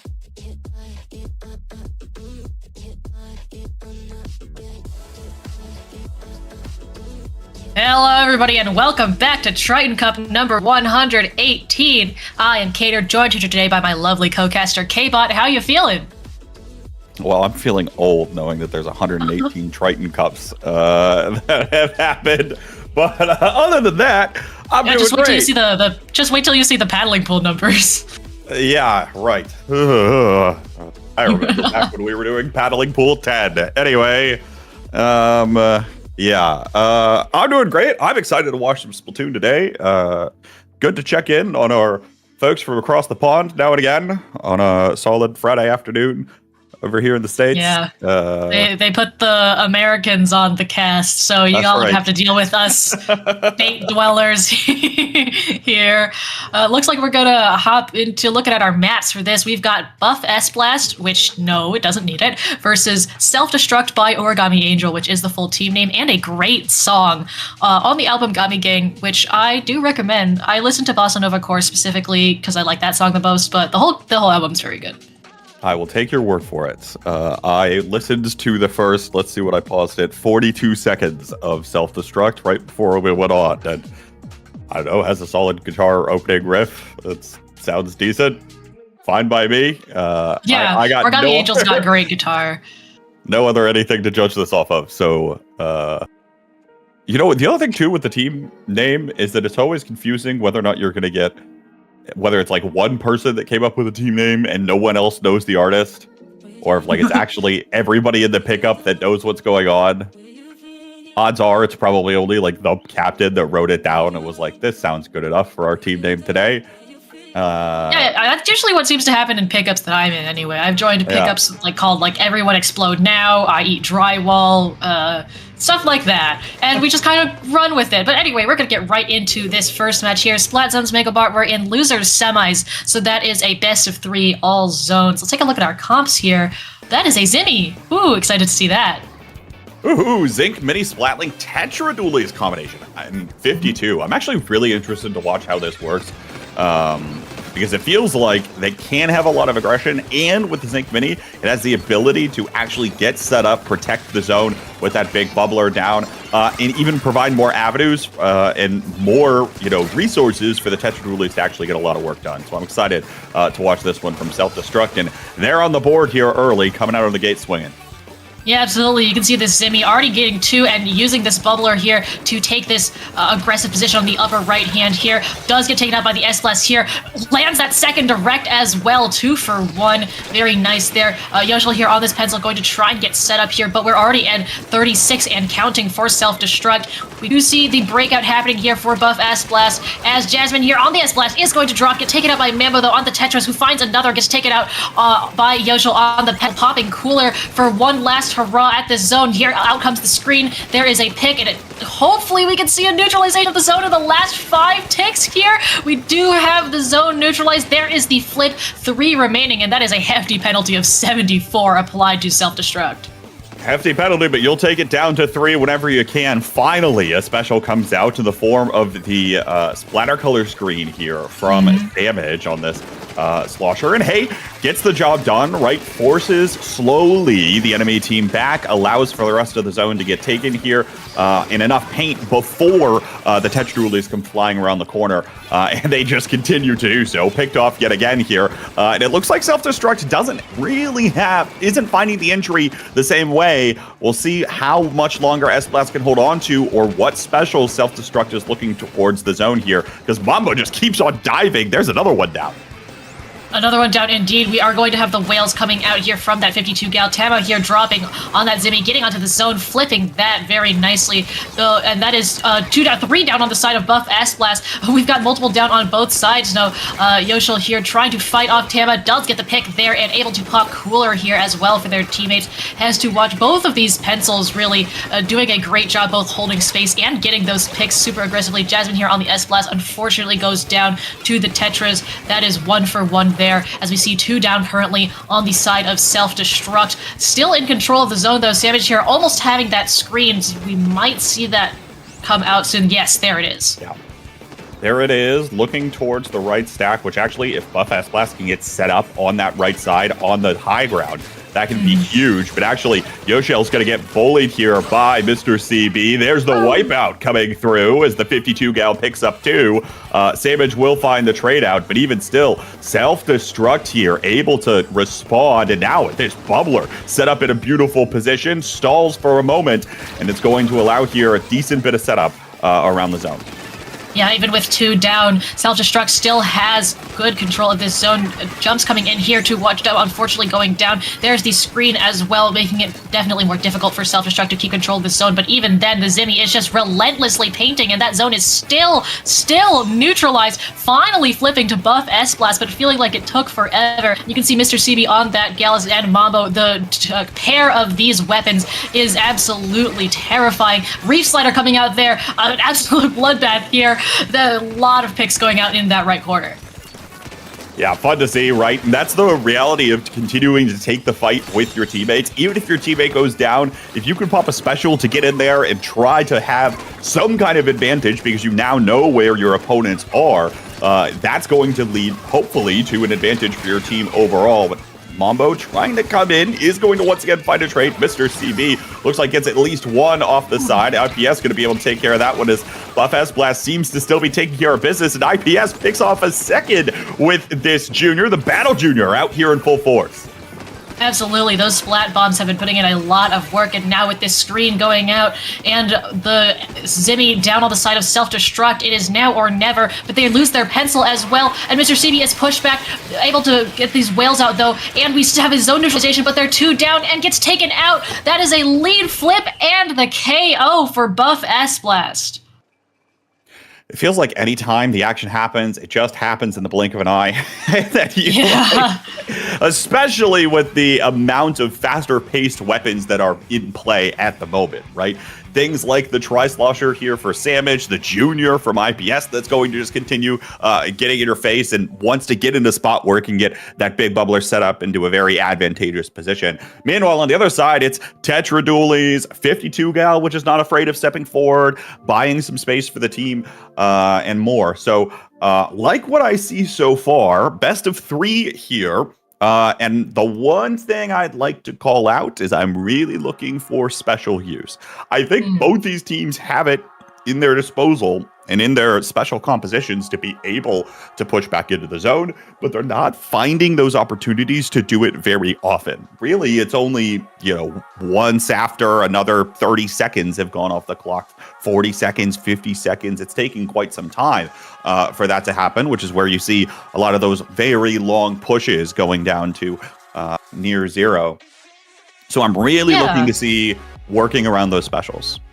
I definitely agree there. I do think we've seen pretty good offensive special use. We, like you said, Samage on the screen try had some great placements there. We also saw the Zimmy have some really nice bubble placements on that left plat area. So we'll see how this shakes out. Here we do have, I believe that's a swap onto the Slosher here for Hagglefish zones here. So Samage opting to go for a tool involving the strikes here. That is going to be double splat bomb for them as well. Yeah, I think the slightly longer range that the Slosher is able to provide on this stage is going to be helpful. In addition to, you mentioned the Splat Bomb is going to be more helpful there, and the strikes are just going to be able to play at a little faster pace if Buff S-Blast chooses to do that. Attacking with the strikes is going to be something that they're able to do, and looks like able to do just there. Jasmine comes up, plays off of those strikes that were put out by Samage, and it's a wipeout already, pushing into the enemy area of the stage.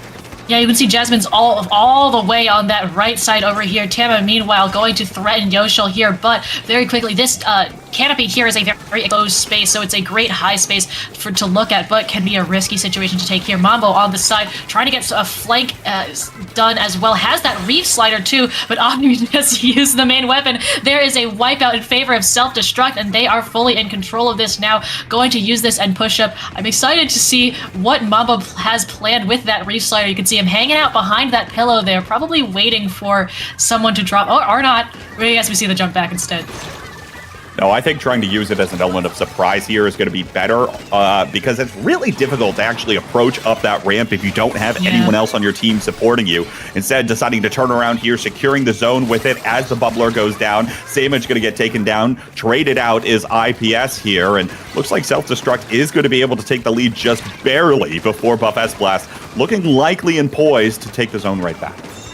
Doing their best. There is the zone flip there, but Mr. CB coming in here with a double, looking to turn that into a triple, going after IPS there on the junior, trying to force that 1v2. We have the whales going out as well. Mamba on the Tetris does get taken down, but that does not phase Self-Destruct, as they are just going to have full control of the zone, looking to shred the Booyah Bomb there, and it does work out, threatening Yoshel, gets the pick, falls to the Splat Bomb from IPS, unfortunately, but this is still a great position to be in. Teeny tiny bubble for IPS here underneath that canopy, opting to go for that left, but with these strikes, they're going to make it a little bit easier to push into down situation on the side of Self-Destruct, meaning that we are going to see the zone flip here, but there are still members of Self-Destruct here maintaining presence around, not anymore, not if Jasmine has anything to say about that.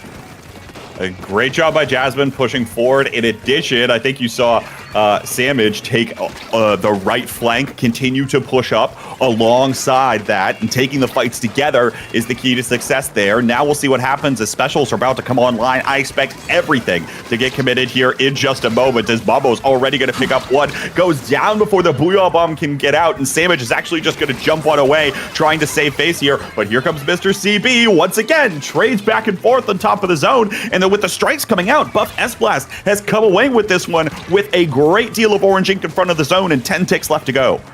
10 ticks indeed. There is one last chance for Self-Destruct. We have the Reef Slider going on the zone, but it's not an instant cap, and unfortunately that's not quite enough. Our second game ends as a KO for Buff S-Blast. No zone cheese here. Apparently not. I don't know. Is that... I don't know enough about my Reef Slider cheese. Is that expected? I believe it. I think it is if you have enough on the gear, but you have to build the gear set with that in mind if you're going for the zone cheese, so it also might just not have been intended on the player's part. I'm not sure. Okay, well, yeah, capping the zone there should be a guarantee in some cases, but maybe it's gear dependent, right, based on the amount of special power in use, but all good. Buff S-Blast able to move on here. I really liked their play overall, right? The ability for Jasmine to team up with the forward-facing member of Samage, and then watching IPS continue forward has played incredibly well, I think, for this roster, and is, one of the reasons, obviously, they're walking into this tournament as seed 2, I think, today, technically. Yes, they are seed 2. So might have gotten knocked down a little bit early, but certainly still not a team to scoff at as they'll go up against 0067. Oh, God. Oh. Save me, please. What if we just call them 0? I feel like they're not going to be too happy with that. I mean, the whole point is, 6-7. There, we said the thing. I just hear it nonstop all of the time. I cannot escape. I also, yeah. It's inescapable. It's everywhere. It's everywhere. I understand that's how memes work. I understand that's how the concept of a meme and information spread why work. this one? What? It doesn't mean I have to be happy about numbers, man. Like what? And a hand gesture or whatever. Like, what's the point? Why? I mean, arguably, you could ask what's the point of any other meme that's got this amount of virality. Yeah, but at least other ones are funny. Again, that's all. That's another subjective point. Fine. Whatever. The stupid numbers win this round. Yeah, that is true. Our scoreboard does consist of numbers. You are right about that one. That it does, and that it consistently will. All right, well, we are going to head into our losers bracket finals. Buff S Blast versus 0067 here with, I believe that's our seed 3 for this tournament. So we've got seed 2 versus seed 3. The seeds are shaken out. We are going to begin here, Splat Zones and Barnacle and Dime. As you can see, we are now in a best of 5, so longer sets, more action. Also, is that brine water I see, or am I mistaken? That is in fact Brine Water Springs. Oh. Okay. Yeah. Well, and we're guaranteed to see it too. Okay. Yeah. I mean, this is what happens when you play all zones maps. I know it is, but we're really setting up for one of the sets of all time here. Oh, you want to hear one of the sets of all time? The last time these two played, we went Undertow, Mincemeat, Umami, Brine Water. What? Uh-huh. Why? I don't know. These teams apparently picked some fun stages in their Sendo algorithms. Great, awesome, wonderful for them. Well, we've got one of them. We've got, not right now though, because we're on Barnacle, and that's a real map, guys. We're here on a real map. No surprises here. We've got, the tent coming out, the sword coming out, and I do like the use of the name Fake Cobb here. So clearly this is not the real Cobb, and we've got an imposter here in the set. Certainly not. And what might be an imposter, I suppose time will tell, is the tent umbrella. I don't know. I am only marginally a fan of tent umbrellas. I feel like they can certainly work, but they also provide quite vulnerable weaknesses in terms of its ability to keep up with just how fast-paced this game is. It looks like Jasmine able to find the response very early, and Buff Esblast already storming for the enemy gates. Yeah, you can see, though, Cobb, as well as Cappuccino on this decav here, trying to get back this zone. Unfortunately, going to get taken out here. Jasmine, again, opting to take this alley. Oh, it does fall to the combination of the pencil and the whales, though, and we do have the cooler out. Buff going to get shredded on the zone. 3 down on the side of Buff S-Blast, meaning that 6-7 is going to be able to... Oh, God, I've really locked myself into saying that for the rest of this set. Oh... Great. Okay, awesome. Well, good. Look at me. I said the things, the meme. You got me to do it. I was going to mention the Zuka, but now I don't know, man. We got Cappuccino here on the decaf looking for the picks here. Oh, gonna fall to the bombs from IPS. Again, this battle junior will not go down without a fight. I'll tell you what, it's one thing for, you think traditional support weapon, it's going to just run around the stage, try to provide maybe a little bit of ink on the floor for teammates to swim up in or throw an occasional bomb. IPS is getting in there, helping out the team with the fight when it matters most, and oftentimes is able to swing things. And you see here, setting up the bubble, not afraid to go for that one on the far left side, noticing that that member was separated from the rest of their teammates. And already on this enemy stack, beautiful position here from Buff Esplast overall, although with Yoshel not there in time, they're going to be forced to retreat overall. Yeah, and we do have the specials, the Zuka, the Whales, the Bubble, all coming out here. Cappuccino getting one. The second already down, going to opt and go for Yoshel here.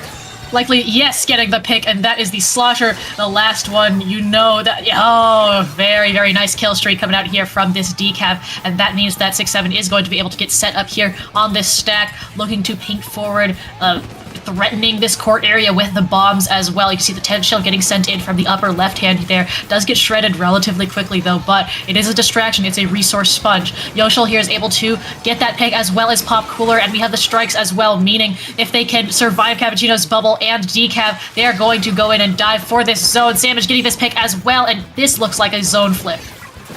It certainly is. Jasmine's probably going to continue going for even more here, so with Samage joining the party as well. But a nice wall goes out from Fake Cobb there. The 52 gal comes up once again with a huge play.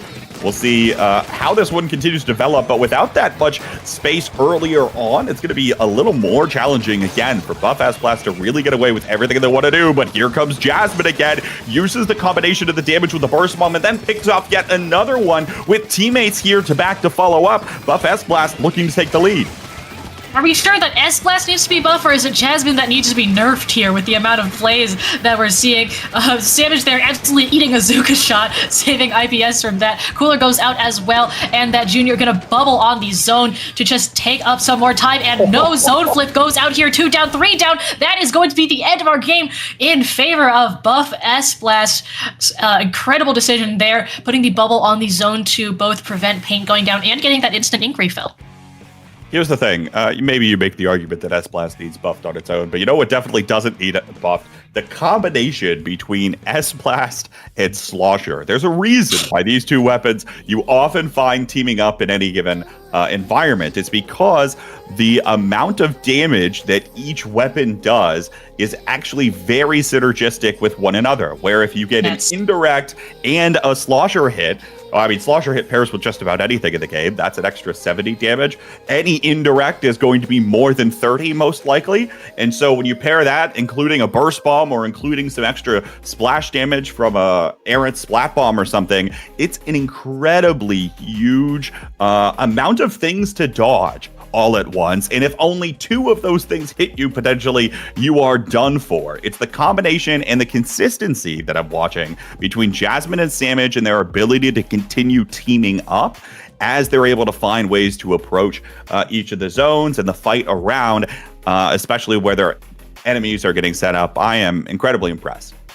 Yeah, absolutely. And correct me if I'm wrong, but I'm pretty sure Slosher fall-off damage is at minimum 50. So even then, you've still got a significant amount of damage that coming out. And like you said, with the combination of everything else from that team, the bombs, the paint, it's just a very consistent combination, which is what you want when you are working together, forcing those 2v1s, forcing those fights. Yeah, and like in this case, even if the fight doesn't go your way, you've got a big bubbler with your Junior, or just the ability to throw bombs, or IPS is just walking forward with it anyway, right? Yeah. And providing that bubble and an opportunity for more interesting things to happen on the stage as it continues. We'll get into Brinewater Springs here, where I imagine much the same will end up happening. Watch where that bubble goes, and watch how the pair between Jasmine and Samage is going to be able to take over the game. We are going to have to wait a second there, as Samage is currently out. Jasmine, though, going to just, again, continue using the blaster, the burst bombs, try and take out this tent here on the side. We have the bubbler going out onto the zone as well. IPS, again, running forward. Combination of the Junior, beautifully placed bombs, and that is a 3-down situation on 6-7, where Jasmine is just going to run up, and here is the combination that we were talking about. Here comes the Booyah Bomb, going to nicely place that as well, and fully coolered. You can see that it enables so much more aggression. Cappuccino might have found a way through, though. Is going to be able to pop this bubble and is already attacking Yoshel. No other team, but actually just going to dive into IPS's bubble, take out the Junior. Now looking for another one. Savage going to be able to clean that one up as no one else from 0067 was able to actually get in there and fight with Cappuccino. So while they might have taken the zone for a moment, I imagine S-Blast is going to be able to take this right on back and continue looking towards this choke point around the elbow.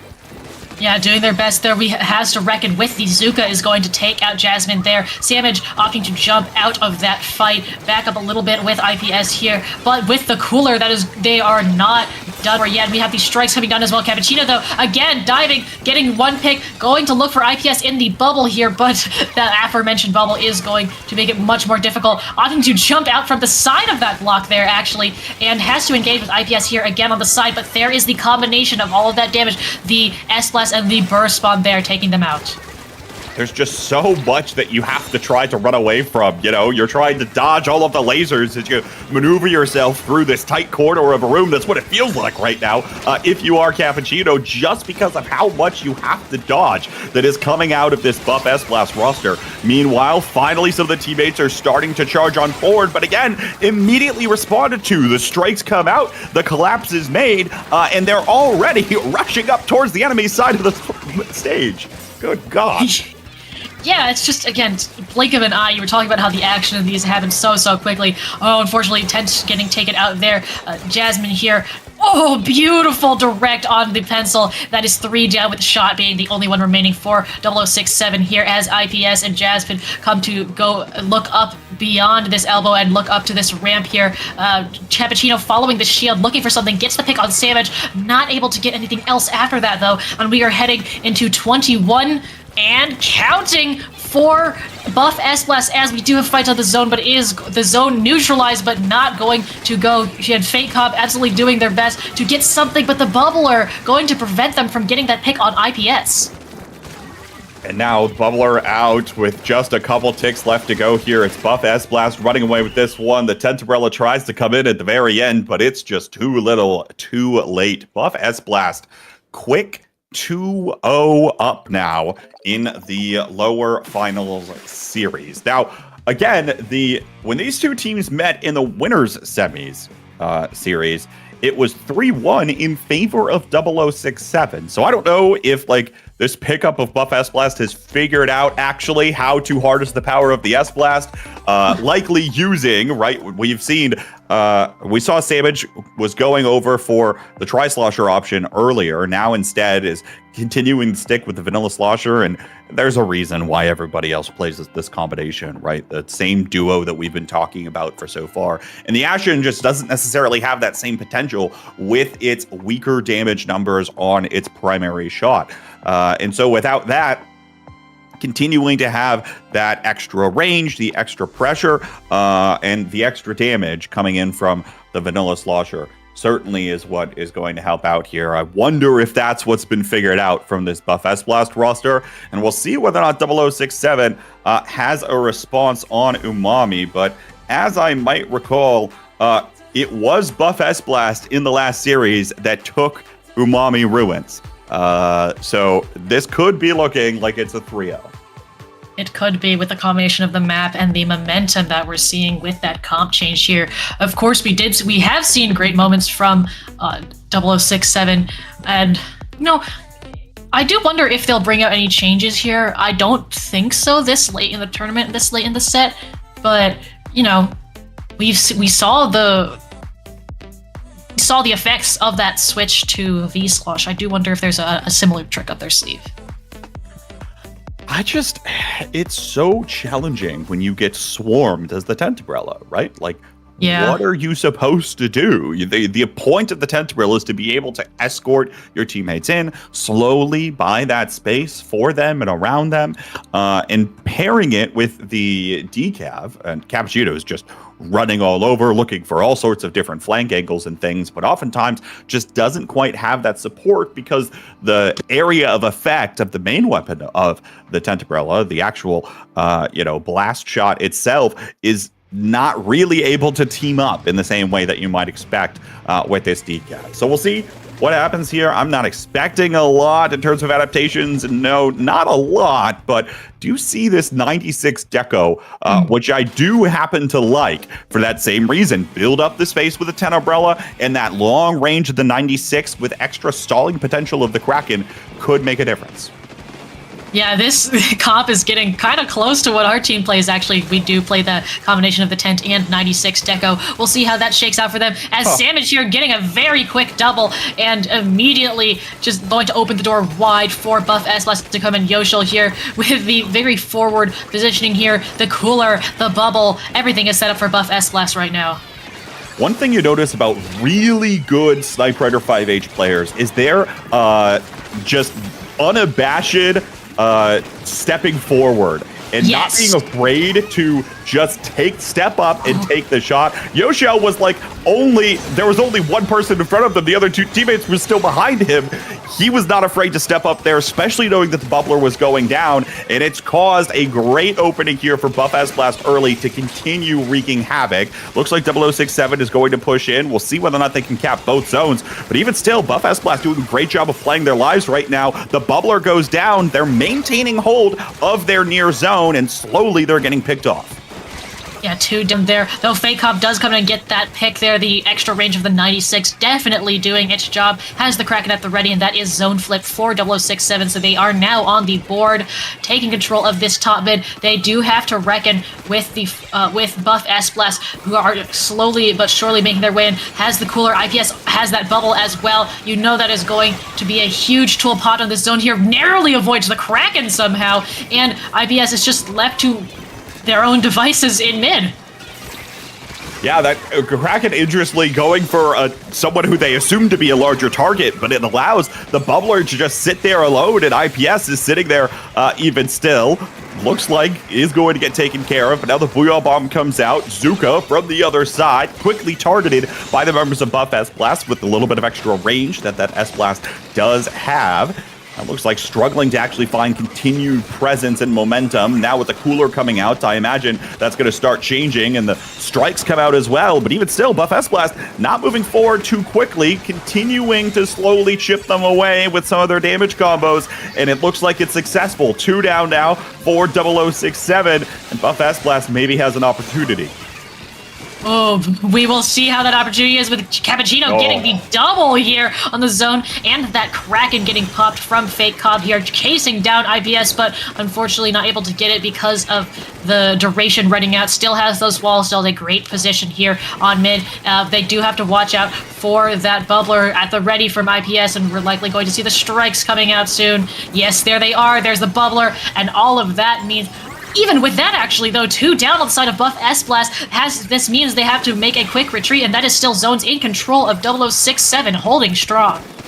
Cappuccino dives the back line. All of a sudden, there's chaos unfolding. Buff S-Blast doesn't know where to go, and 0067 continues chipping away towards the zones. They're trying to apply that constant pressure while their Mint Decavitator just runs around and tries to target some of the longer range threats on Buff S-Blast. And now with another 2 down, this is incredibly dangerous. Look at how far forward this big bubbler is right now. The tent umbrella is going to be soon to follow, and suddenly 0067 is looking towards a knockout. This is Cappuccino's world, and we are all living in it. Coolard had that bubbler, and now just waiting for the drops. They do have the Booyah Bomb popped from Atlas, but that's just going to get painted over. Cappuccino getting 1. Oh my goodness, looking for another. Doesn't quite get the pick on Savage, though, and that's 2 down on their side. We will Jasmine there, going to try and get the zone here. Just not every day you see an S-Blast painting for the zone, but it's still not the flip, as Cappuccino is back. Gets another pick on Savage, 3 down, with Yoshel being the only one remaining. And those zones are not going to be recapped. 2 now, as we see the neutralize, and Yoshel gets the pick, but it's not enough. And there is our knockout. My bad. How dare I mention whatever happened in the last match between these two, because you just throw all expectations out the window. Again, right, felt like in that particular instance, Cappuccino's able to dive on top of a target like Yoshio, or even try to take out Jasmine or another essential piece of that damage combination. And all of a sudden, the overall presence and pressure of buff F-Splast has nowhere to go but fall backwards as the Tentabrella and the 96 are slowly encroaching on that space. I do think the 96 here played somewhat of a role in terms of just having that longer range, having the ability to stay safer and stay alive a little more effectively, rather than just constantly getting rushed down. And even on Umami, it feels like it's a more open stage, but even still, there's not a lot of approaching angles. And so a 96 gal can very effectively shut down a particular approaching angle, and suddenly the S-Blast has nowhere really to get in and start the snowball rolling for the buff S-Blast roster. So 0067 able to make a slight adaptation that works out incredibly well in their favor. And even here on Robo Ramen, things are going to be very scrum-like, right on over top of the zone, with very few flank angles and things to worry about. So I imagine a similar strategy might work here too. Yeah, definitely. That switch to the 96 is what is being highlighted here, but I do think it worked out very well with the switch from 52, which similarly to that decav kind of wants to hold forward, wants to make those aggressive diving plays with the wall for area space, but also self-preservation a lot of the time. And when you switch to that 96, it's like you were saying, a little more of that taking area, working up with the team. The combination of that and the tent working towards the same goal, allowing the decav to just absolutely do whatever they want. They worked extremely well. Yeah, and the more opportunities that Cappuccino has to just dive anything, particularly Yoshell, right? The potential for more carnage there is. But again, on this stage, that's going to be a little more challenging to do. There's a lot more high ground opportunities for a Snipe Rider to get set up that the decav won't really be able to touch.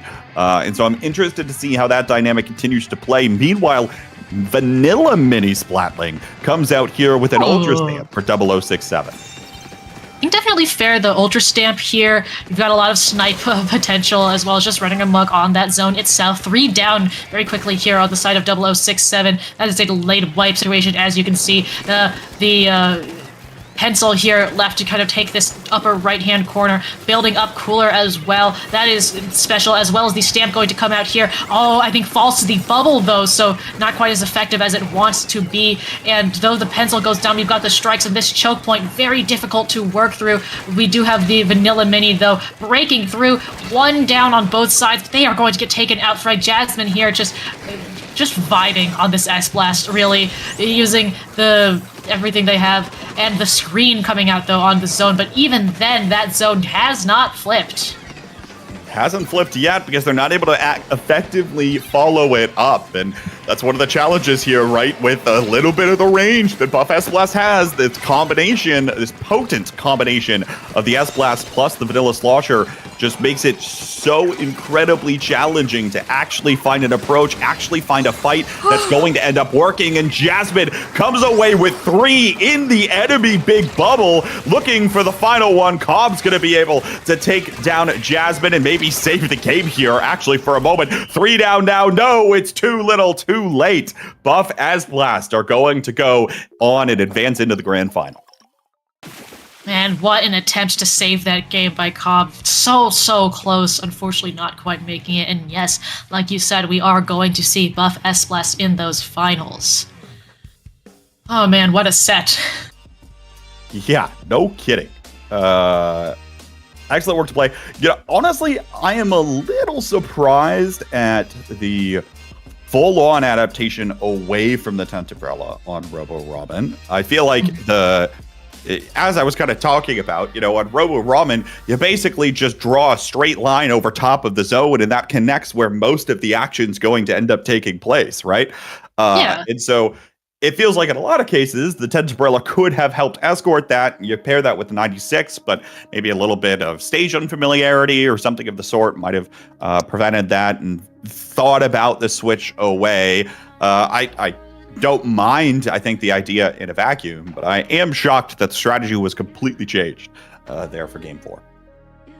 Yeah, I don't know if I would have I would have expected a change. Back into things here, but for now, Buff S Blast finds their revenge, will reclaim their second seed, and now get to go up into the grand final versus Yam, who awaits, and it won't be 0067 getting their run back that they might have wanted after the earlier winners final set.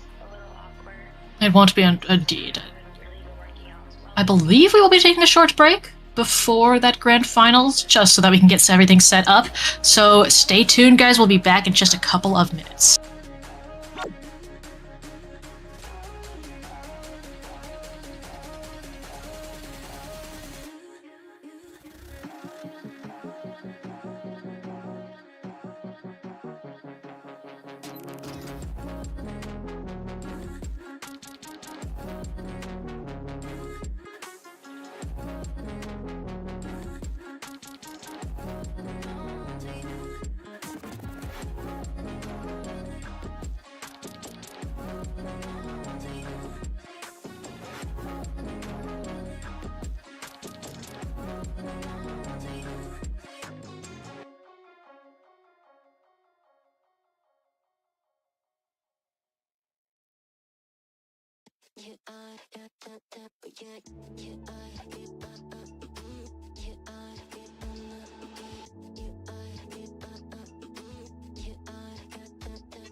Find you. I'm used to waiting. Are you? Would you be waiting there too? I'm used to staying. Would you? Would you be waiting?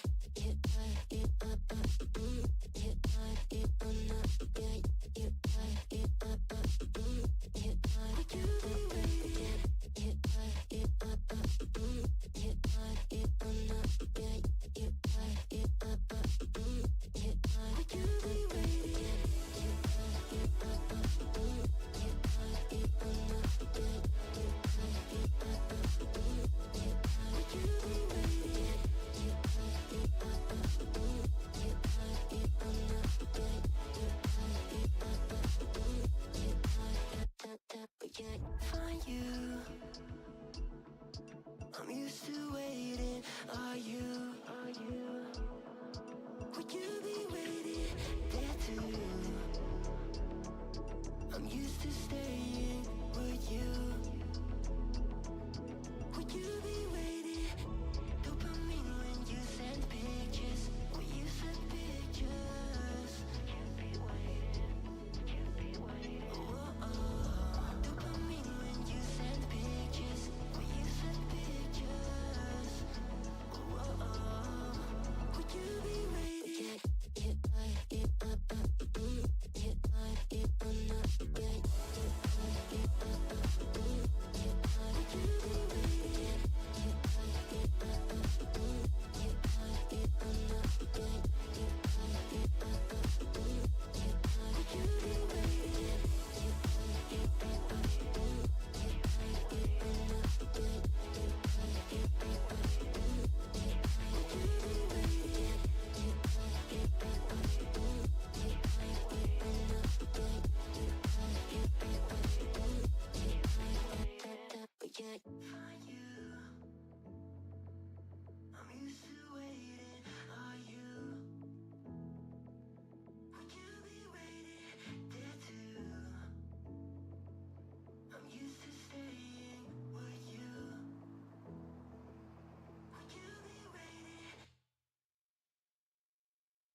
touch, where you feel, yeah. Where you look, where you touch, where you feel, yeah. Can we talk about me and you? Can we talk about the truth? I wanna know, I wanna know. Can we talk about me and you? Can we talk about me and you? Can we talk about the truth? I wanna know, I wanna know. Can we talk about me and you?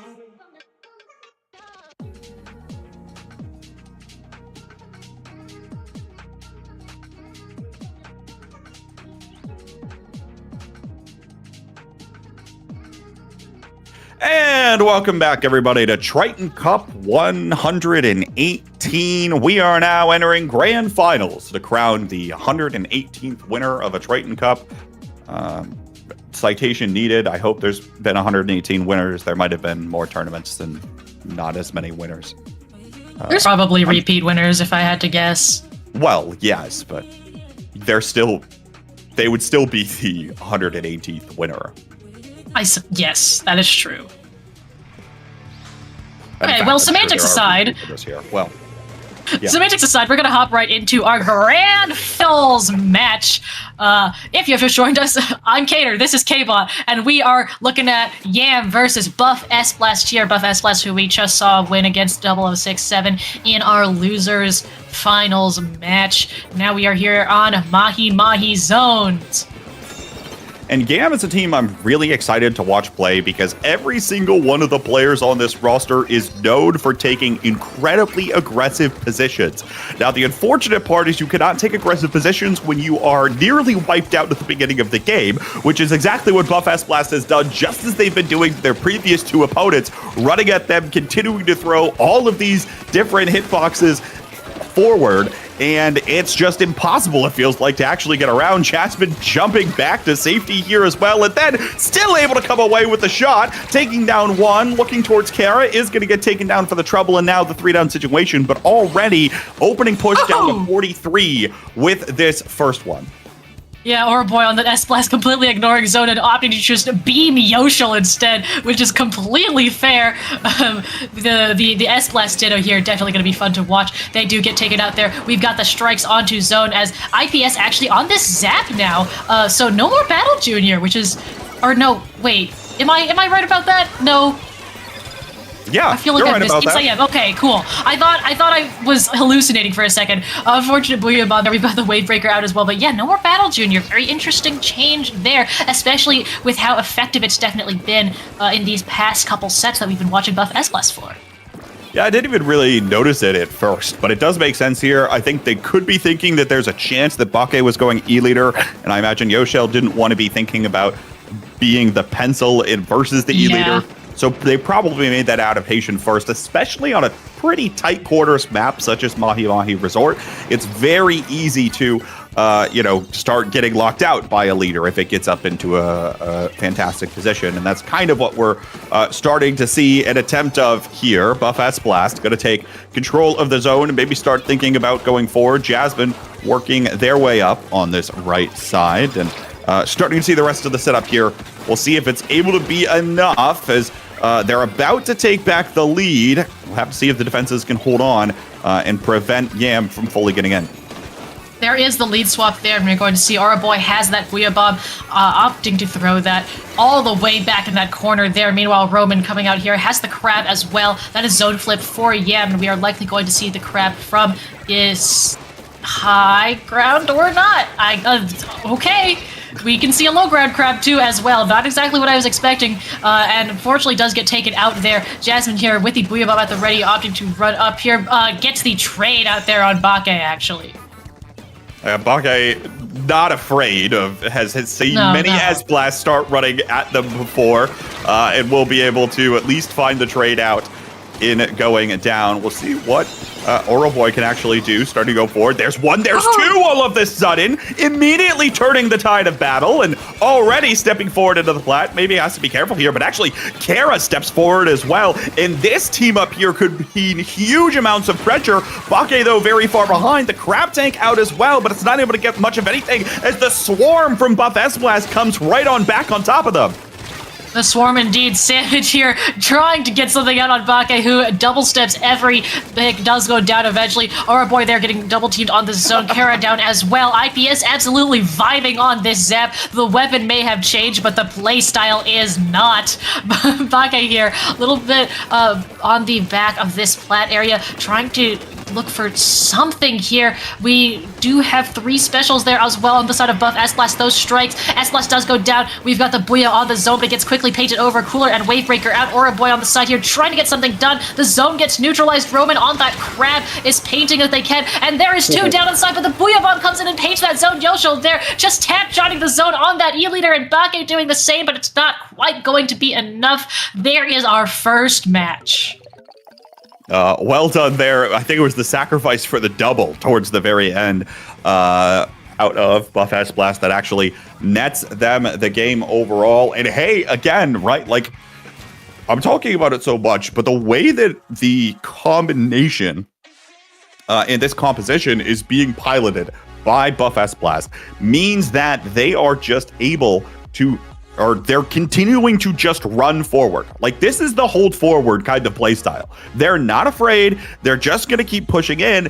And in my observation, the more times you can take more direct and decisive fights with your teammates, the better. Now, just running in alone is not going to be very helpful, right? But the second that you're able to team up, and the second that you have something such as the lethality combination of the S-Blast and Slosher, all of a sudden, a lot more starts making sense. Your teammates start getting forward and in, and then you buy so much space for your E-Leader on the back that it all is able to come together incredibly nicely. Absolutely. Well, speaking of E-Leader, we are heading up on this second map, Crab Leg Capital. The anchors here love this map. I mean, Yeah, I'm one of them. I like my greats. I'm a Smiling. I like my greats. I like my high ground. I love running around here. Look, I am biased, and we've got the E-Leader scope coming out from both sides, actually. So funny minds time, and you can see Bake is playing opening gambit leader. Is that normal for Bake? I haven't paid attention to here very much. So I have not either, but it would not surprise me if it was normal. Knowing Bake's general play style of just taking the most offensive angle possible that you would not expect, even with an E-Leader that is not traditionally meant to do that. And on a stage such as this one, where there's plenty of good other E-Leader locations, just picking a random off angle and deciding that that's going to be what they try to go for will oftentimes work, and seems to be at least doing a little bit of impact here early. Yam's going to be able to control the zone. They do go 2 down in the process, and now it looks like Buff S-Blast is going to start coming back in with the Tactic Ruler buff in tow. Oroboy actually dropping down on that right side, but the extra range. Look at how the Pro and the S-Blast are able to team up together to take care of business at their max range. Even still, IPS diving on top. Bake finds one for the road before jumping out, meaning that maybe the pressure will be minimal here for Buff S-Blast, and they won't have a full lockout on their hands.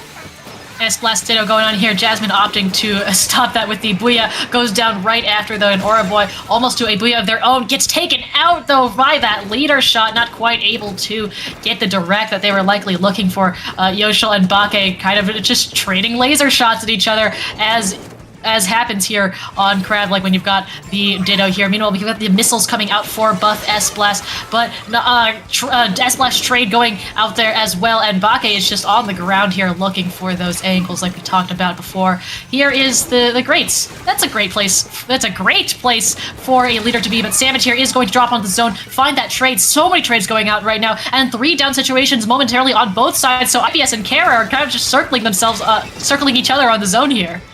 1v1 on top of the zone. Jumps coming in. Kara's going to be able to take care of business. Now Kara goes down. Roman's going to be able to follow up. And now Bake in the zone is going to be able to move on top to this right side. And all of a sudden, Yam complete presence right now of the stage in the middle of the map. We'll see what specials are able to come out from Buff S-Blast, but it could be too little too late here. Yoshel trying to look towards Bake, but good cover. Doesn't even matter. The specials come out just a bit too late. And the timer expires here. It is Yam taking back game 2. Well, now we are sitting 1-1 here in grand finals.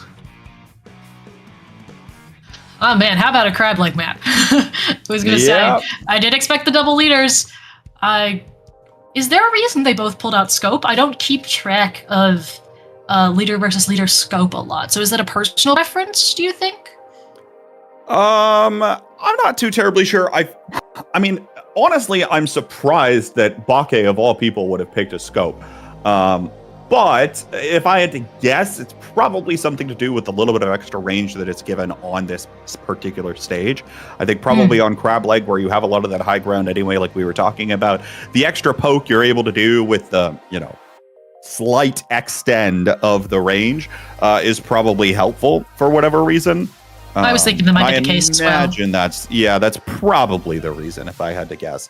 I can't imagine that there had to be some definitive factually correct thing probably for Bake to not pick the unscoped variant. Would have to imagine, but I mean, hey, what do I know? I am definitely not a leader player. Of all of the things I am not a leader player. Yeah, I can say that as well. I've never been a Charger player. I am a Splatling guy through and through. The day you find me on Pencil is the day you ask whether my evil doppelganger has come to take me over. All right, looking at this comp here, we are going to see Roman go onto that Zap, so we've got very, very similar comps here. The only difference being that Slosher versus the Fro-Pro. Well, and this time it's the scoped leader for Bake and the unscoped for Yoshel, interestingly enough. Actually, looks like they'll find a trade to open up. Oroboy's actually going to put in quite a bit of work on this left side. Now going to look for the last one of just Jasmine, and maybe the team will start to move forward, but actually Jasmine proving annoying enough at the moment, finally starts to break through, but Oroboy doesn't have enough help on the backsides. I think this is going to continue playing out at neutral. Yeah, it looks like it. Sandwich here trying to get the pick done. Another just trade here. We do have the zone in control of Yam right now, and with the cooler as well, it does look like that is going to be a door open for them as Kara is going to take a more aggressive position there. Both wave breakers going out, but Yoshel actually getting taken out there, and you can see Roman is trying to get into that elbow area as well. We do have the Fro-Pro going down there, but Bake is just chilling on the zone right now. Completely chilling with enough space that the rest of the team is buying, right? Roman going into the courtyard area here is key in terms of buying that space. You see Oroboy trying to do the same, but Buff S-Blast has gone completely through by taking down that E-leader in the first place and taking out the threat on the far side. They're able to pick apart the rest of the team, stroll right on through, and we'll see just how much aggression they decide to pull out. Sandwich actually maybe a little bit too overzealous, but the leader goes down even still, meaning that Buff S-Blast might be a little bit easier for them to hold on to this. Might be indeed. We have, I was gonna say everybody's up right now. We do have the Booyah Bomb coming out here in mid. All of the members of Buff S-Blast clustered together on the zone here. Gets the pick out on Roman, and that is the Fro-Pro down as well, meaning that Bake is backed up a little bit here as Oroboy also backing up, trying not to get caught out in all of these bombs that are coming out from Buff S-Blast here. A lot of orange paint in this court area, and trying to go up to the elbow area, though they're not really pushing up here, kind of just waiting and biding their time. Wavebreaker goes out, Cooler goes out, and that timer is slowly ticking down. We're now at 40 and counting. You can see fights going out on the bottom right-hand side, though. We have strikes get popped, Wheel Bomb get popped, and Roman is going to opt to take a little bit of a flank here. Gets one, IPS finds them, though. And now the ink bath continues. It looks like Buff S-Blast going to maintain control of the zone, and there's just a few ticks left to go here before they're able to steal the game away. It's Yoshel still sitting there. IPS is taken down. Yoshel's the last one up, and the rest of Yam just going to swarm that leader as Yoshel continues to run for the hills. We'll see how Bake elects to get set up on the backlines here, but it's all a duel between these two in the tug of war over top of the zone. Very much so. I think the swarm is really the theme of what we've been seeing, not only in this set, but all tonight, as these players, once they see that opportunity to just absolutely jump somebody, really go for it. Kara here, great positioning here, gets the assist on another as well, and that penalty is almost done. Boy in Kara's place, getting one, looking for this pick on Savage here, gets that second one, and now that penalty is gone. Roman is on that zone, and so is Bake, and we are seeing a lead flip right here. 5 ticks left as IPS tries to go for the zone. We've got the strikes a little too late, and that is another match for you. Yeah, interestingly, I think the E-leader is on both sides able to slightly slow down the pace of the game. Suddenly, it becomes a game of, can we try to pick off the E-leader first, making sure that we don't have to worry about that incredibly long-range threat before continuing on to actually take us to the zone, because if one of them is standing on top of it, it's very difficult to find an approach, right, with an E-leader and that laser continuing to track you, and you have to be scared of what it's going to be able to find next. I imagine, actually, I don't know. E-leader can be scary here, I suppose, on Inkblot. Maybe slightly less effective. We'll have to see. But I also imagine there's the mind game of the opponent here, like I mentioned earlier, right? I don't think either of the anchors want to be caught playing pencil against the leader, especially because I don't think it's unlikely, I would assume anyway, that anyone's going to pull out another Inkzuka weapon.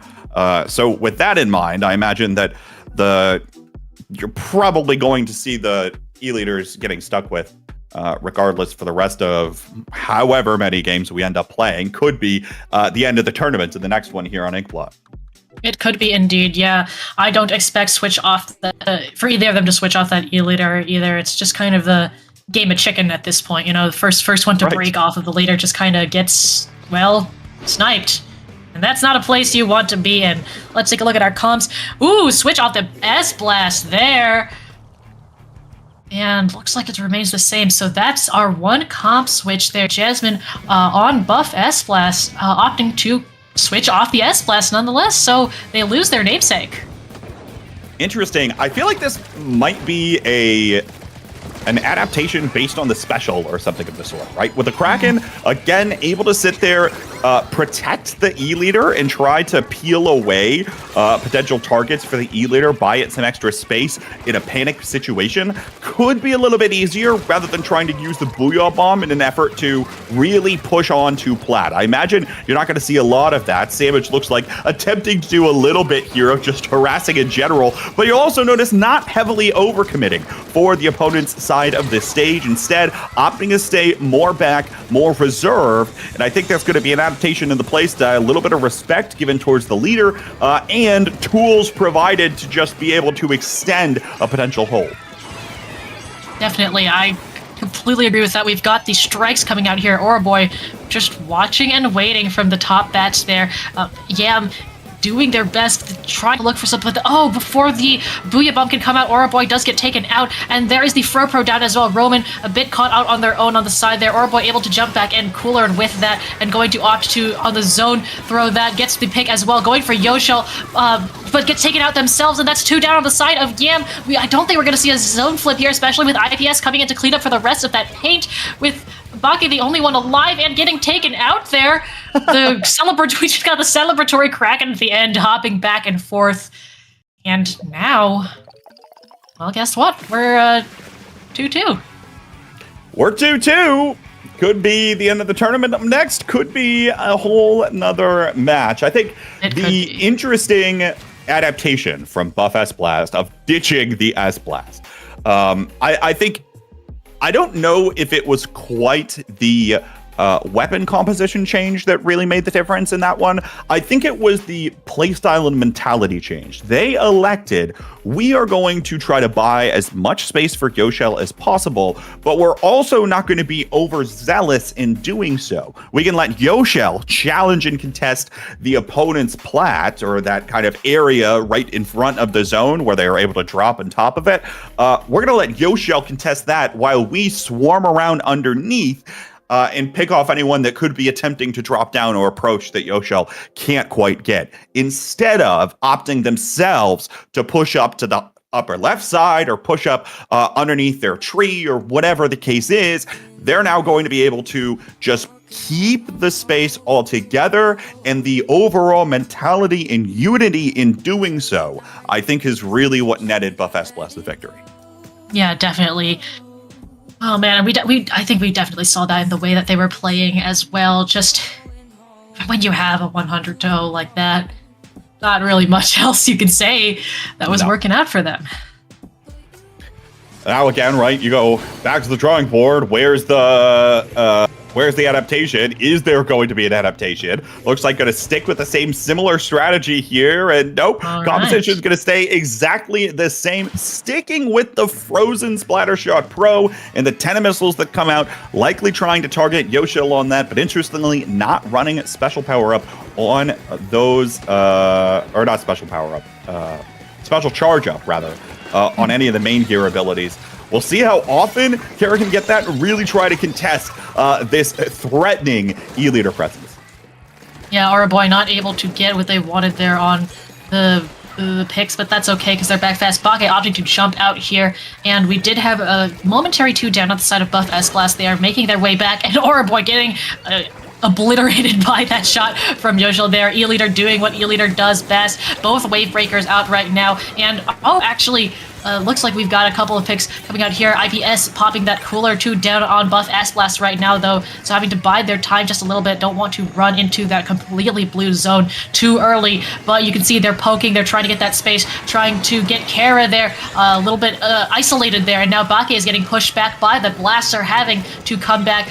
The cooler is out there, but and they are coolered though, so that I was gonna say that enables a little bit more aggression, but that forces Bake to jump out with that 3 down situation, the rest of their team being down. Yeah, how about IPS hopping up on that opponent's stack, continuing to just fire things down. It takes down 2 or 3, I think, in the process, alongside a teammate. All of a sudden, so much space again bought for Buff Esplast here, but they're not really pushing the issue. They're going to be comfortable where they are, continuing to pick members of GAM off one by one, and continuing to do so here as it's another 2-down situation. The Wave Breaker comes out, preventing them from moving in, even past this choke point, and you see GAM scrambling right now. They've got to make a move, and maybe Bake's found an opening. I think so as well. You can see Kara and Roman opting to drop here. Kara putting out those missiles. We've got Auraboy putting out the Booyah Bomb as well, but that is going to get painted over. We have the cooler, we have the strikes as well, and that zone does not flip. Taking out 2 members of Buff Esplast though. Yeah, getting onto that zone, flipping it. That is a 72-point penalty with 3 members going down, the last being that Slosher backing up here, and Kara absolutely chasing them down. You can see in this court area of opting to drop into the pit there. Ooh, aim is true. Beautiful play from Kara there as they get that pick on Jasmine and are just going to hop back in, maintaining the paint and the pressure on this court area, playing this Pro so well, and working their way up to another missiles as well. Kara's one of those players that you've just got to keep in your back pocket in terms of players to review, especially if you're thinking about picking up a Splattershot Pro. The precision that you're able to pull off, and again, not being afraid actually to continue running forward when the time calls for it, although maybe not going to happen this time around as the Wave Breakers come down for both sides. Looks like doesn't quite matter as Buff Esplast is going to take back control of the zone. 2 down, 3 down delayed. Kara's the last one up, and suddenly, once again, it's all orange for now.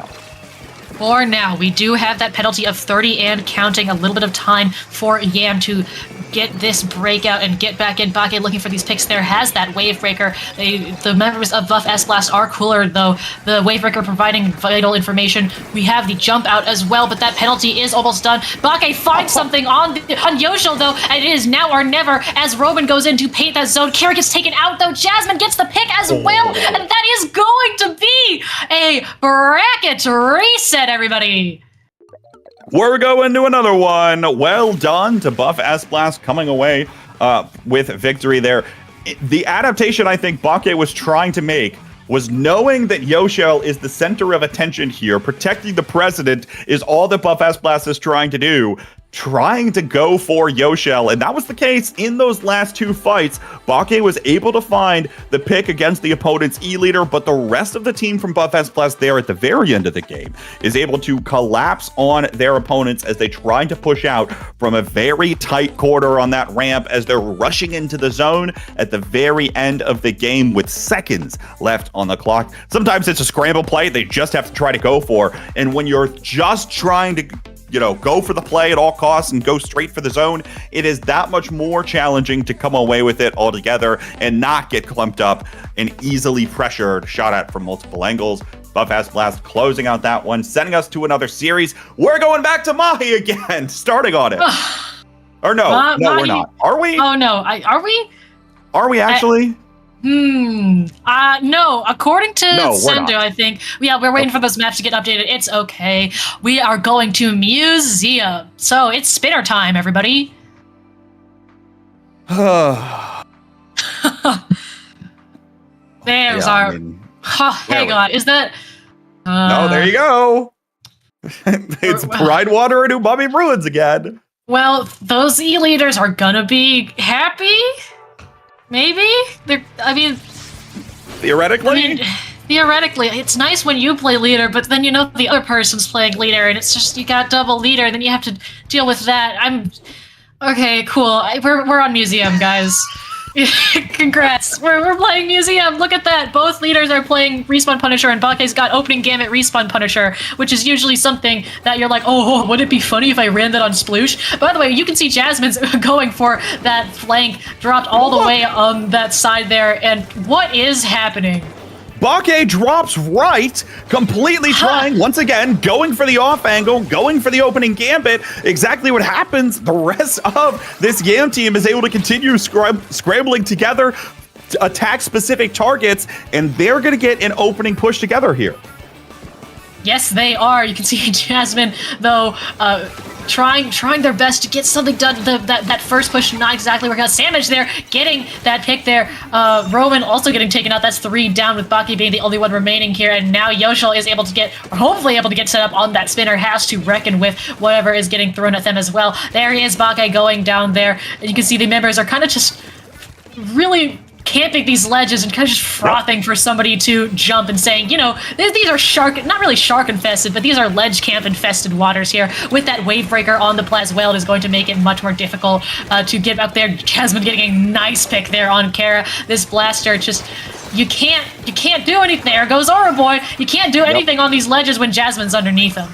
This is the strategy, just like what was happening on Inkblot. Can they find the full lockout? And it looks like almost assuredly they will here, with Jasmine picking off yet another. It's a delayed 3 down against Yam. Buff S-Blast doesn't even need to go on to their opponent's plat, but they will. One person has infiltrated the enemy ranks. Sandwich goes in, dives in, is able to find at least 1. Maybe that was 2 for Sandwich before going down. Oof. The rest of the game, it doesn't matter. It's another 100-0 lockout from Buff S Blast for playing a very disciplined, we're just going to ledge goblin you kind of game. Exactly what's happening here, and it's working out in wonders for them.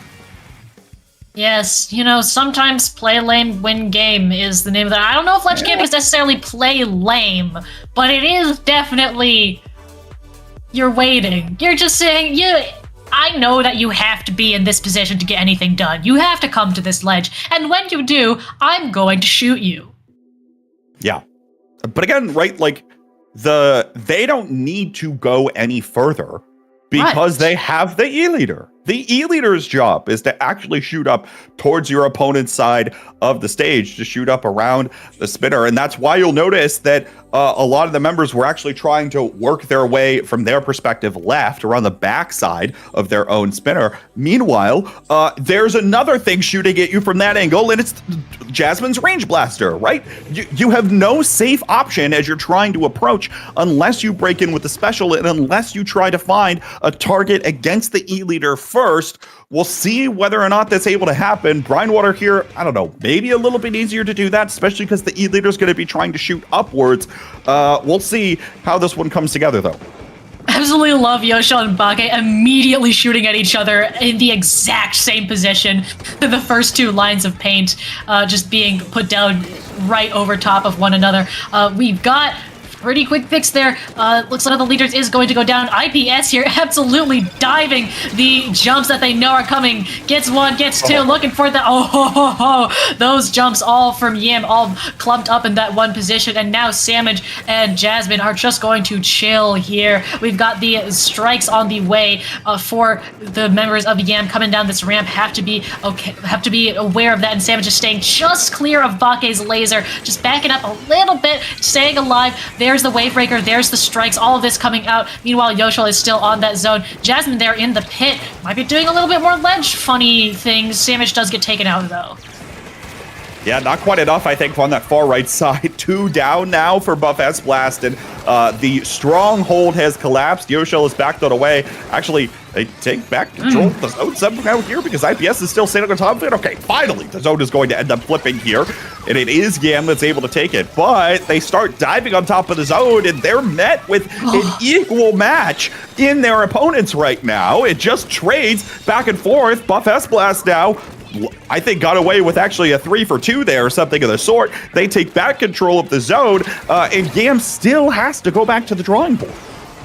Yeah, even with all of that got put out by Yam, and even with all that is coming up right now with the 2 specials that we saw just got popped, even then, that zone is still not solidly in their control. We are finally seeing more blue than orange in mid for a little bit right now, but Jasmine's still alive and getting those picks as well. Has the support of the wave breaker, and now Oroboy here in the zone trying to take out Jasmine. Finally does, and that is 2 down on the side of Buff S-Splash, with Roman hopping in here as well, trying to reckon with IPS here. The zone neutralized, opting to just go for this paint here on the side of IPS with that cooler going out as well. So even then, with the members' advantage, we are not seeing a prolonged hold, not even seeing the penalty get taken down by very much for Yam.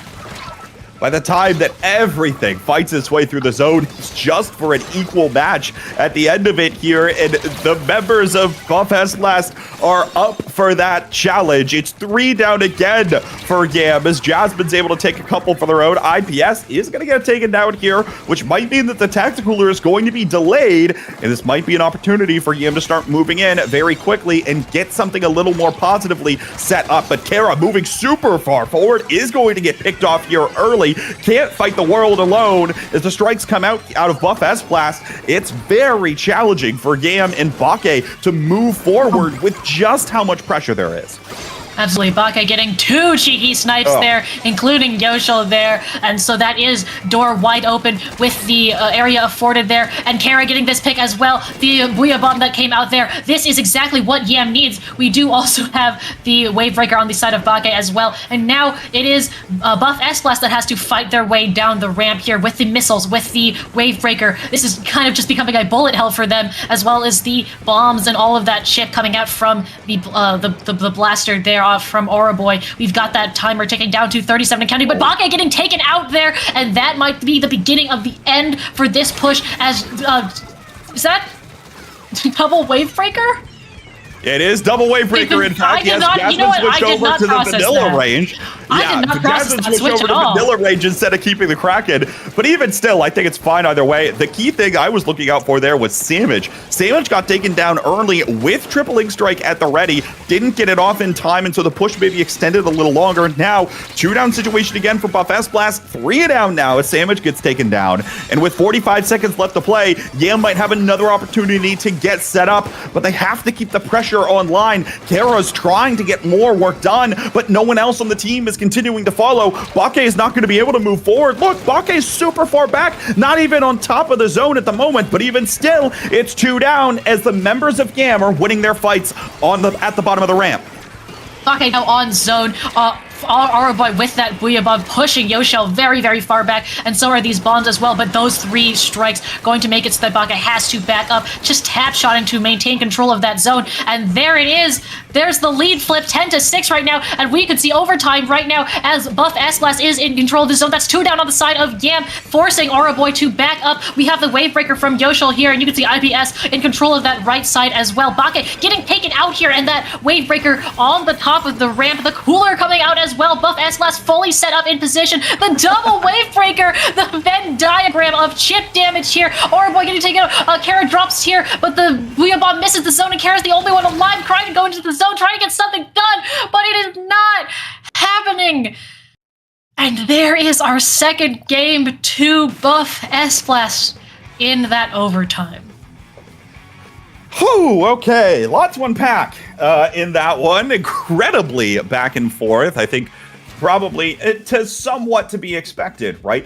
Buff S-Blast's whole strategy is trying to find that lockout situation where they were going to be completely solid and ironclad in their defenses and ability to protect Yoshel. That's a lot harder to do on a stage like Brine Springs, where the enemy team can just drop in from a bunch of different angles, and you're kind of forced to start working your way around that choke point rather than letting your opponents start walking into you. And so, at the bottom of the ramp, you really have to take the fight to them there.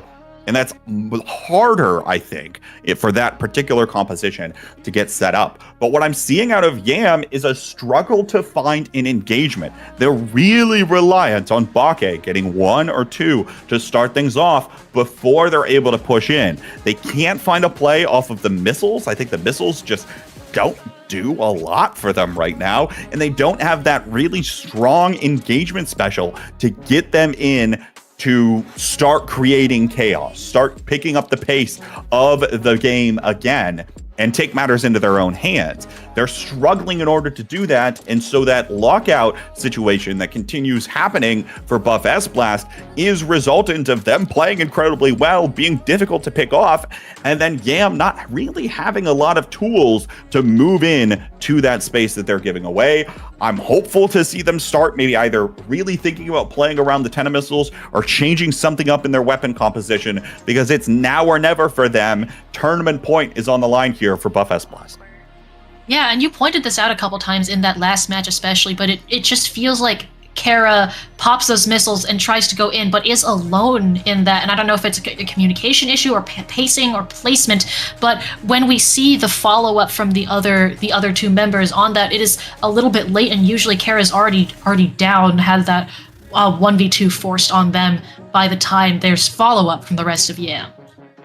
And the pressure's on at this point, right? I mean, when you're a player like Kara, you're probably thinking you can take matters into your own hands, especially with the do-it-all weapons and incredibly self-sufficient weapons, such as the Splattershot Pro. But even still, working with your teammates is going to be critical to dislodge the members, and they are, in fact, changing up the weapon composition. Bake electing to go back to the Snipe Rider, freeing up Roman for the Splash-O-Matic and the Crab Tank, but I feel like the Crab Tank's just going to get shut up by the E-Leader as well. Yeah, I definitely can understand why they might want that Crab, especially perhaps as a contesting tool for that leader, maybe. But like you said, it can be very difficult there, and you can see the Crab is really getting bombed and shredded and forced off of that pick there. Still alive, but forced down into that pit and has to jump out there. So on Umami here, we do just have Buff S-Blast taking a very fast lead here, and Orboy is... There's so much getting through. I think that was 3 members looking at them, but we do have 3 down here. IPS being the last one gets the pick out on Roman, actually. And so even then, with that huge member disadvantage, the zone stays in favor of Buff S-Blast. Finally, we've got a little bit of presence on here, but we've still got the cooler coming out from IPS. It's just... Yam trying to take one zone and the other one just not going out. Kara here on their own on that zone gets taken out, and so we are so close to a cap from Yam, but with Roman being forced to back up, it's again not going to happen. We did have a momentary pick, and so now there is a slight penalty here, but the Crab getting canceled by the unfortunate suction bomb there. Orboy has the Booyah bomb, but not much teamwork to follow up on it. Has to take this pick, this fight against IPS, and it is not going to go in their favor either. We do have the strikes at the ready as well from Buff S-Blast, and that is just another tool in their pocket to drive back Yam.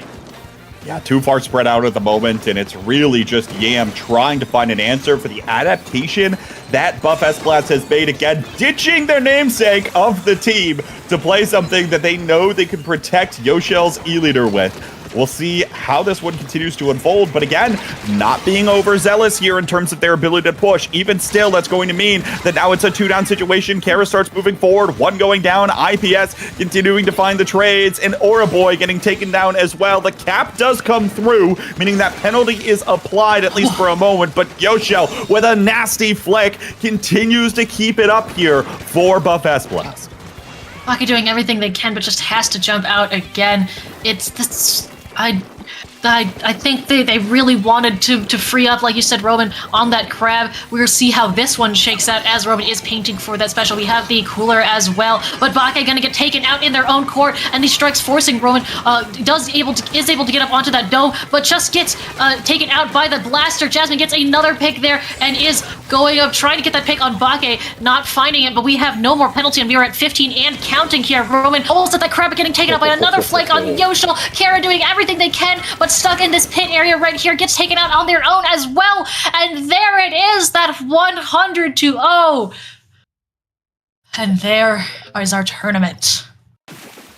Buff S-Blast, your Triton-Cup 118 champions, off of a brilliant adaptation to continue playing around their centerpiece of Yoshel. The adaptation was ditching the S-Blast and going over to the Range Blaster idea and a less aggressive playstyle, opting for just continuing to buy that space overall, whether it be with a Kraken special or more commonly, as they found towards the end, a double Wavebreaker composition of all things. That's what does it, and there just weren't a lot of tools from Yam to be able to respond to a lot of those heavier lockout situations. Heavier lockout situations, chip damage combinations, the image of the Venn diagram of wave breakers at the end of that brine water map is not something that I would expect to see in Triton-Cup Grand Finals, let alone the bracket reset. But it worked out for them, and very well.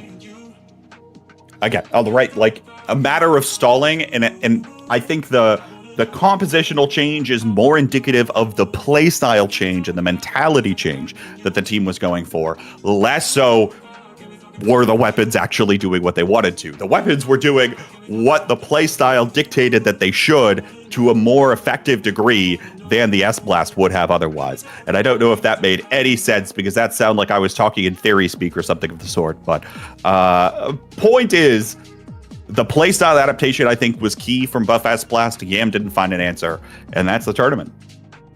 That is the tournament indeed. So, Seed 2 here actually coming back and winning in an upset in that bracket reset. Like you said, Buff S-Blast crowned our champions, not of course without a wonderful fight from Yam. Great job. Huge congratulations to both of these teams for the incredible show, as always. I love casting this tournament. It's like you said, a great way to look at our friends on the other side of the ocean and just to see the action that's going on there. I love America. What is a kilometer? We gotta check in on them every now and again. We're having our fun, on Saturdays. We've gotta check in on what's going on over here. So, and what I'm saying is fantastic stuff in terms of what else going on. So that's good stuff overall, and excited to see what else will end up happening. Absolutely, yes. Well, that is going to do it for Triton-Cup number 118. Want to give a shout out to our wonderful streamer and host, CKK, who has made this whole stream happen. Before we sign off, K-Bot, where can the wonderful people in the audience find you on the internet? You can find me a lot of places on the internet, mostly talking about Splatoon on Blue Sky. I occasionally have a Twitch stream, I suppose. And if you're interested about collegiate esports or whatever I decide to retweet that day, you can find me on X as well. I hate that I'm calling it X, but that's the way life is now. Kater, where can the good people find you? You can find me on Blue Sky and on Discord, running around doing art commissions and yapping on the mic in things not unlike this one. And also, you can find both of us in the released episodes of the North American League show, funnily enough.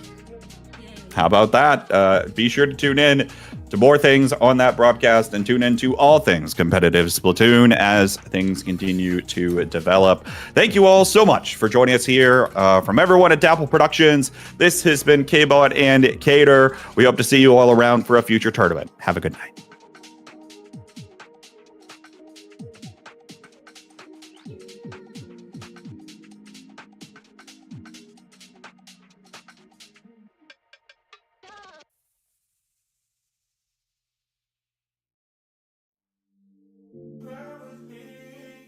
Don't gotta worry for the both of us. Put you in the driver's seat. Don't gotta hurry and I need love.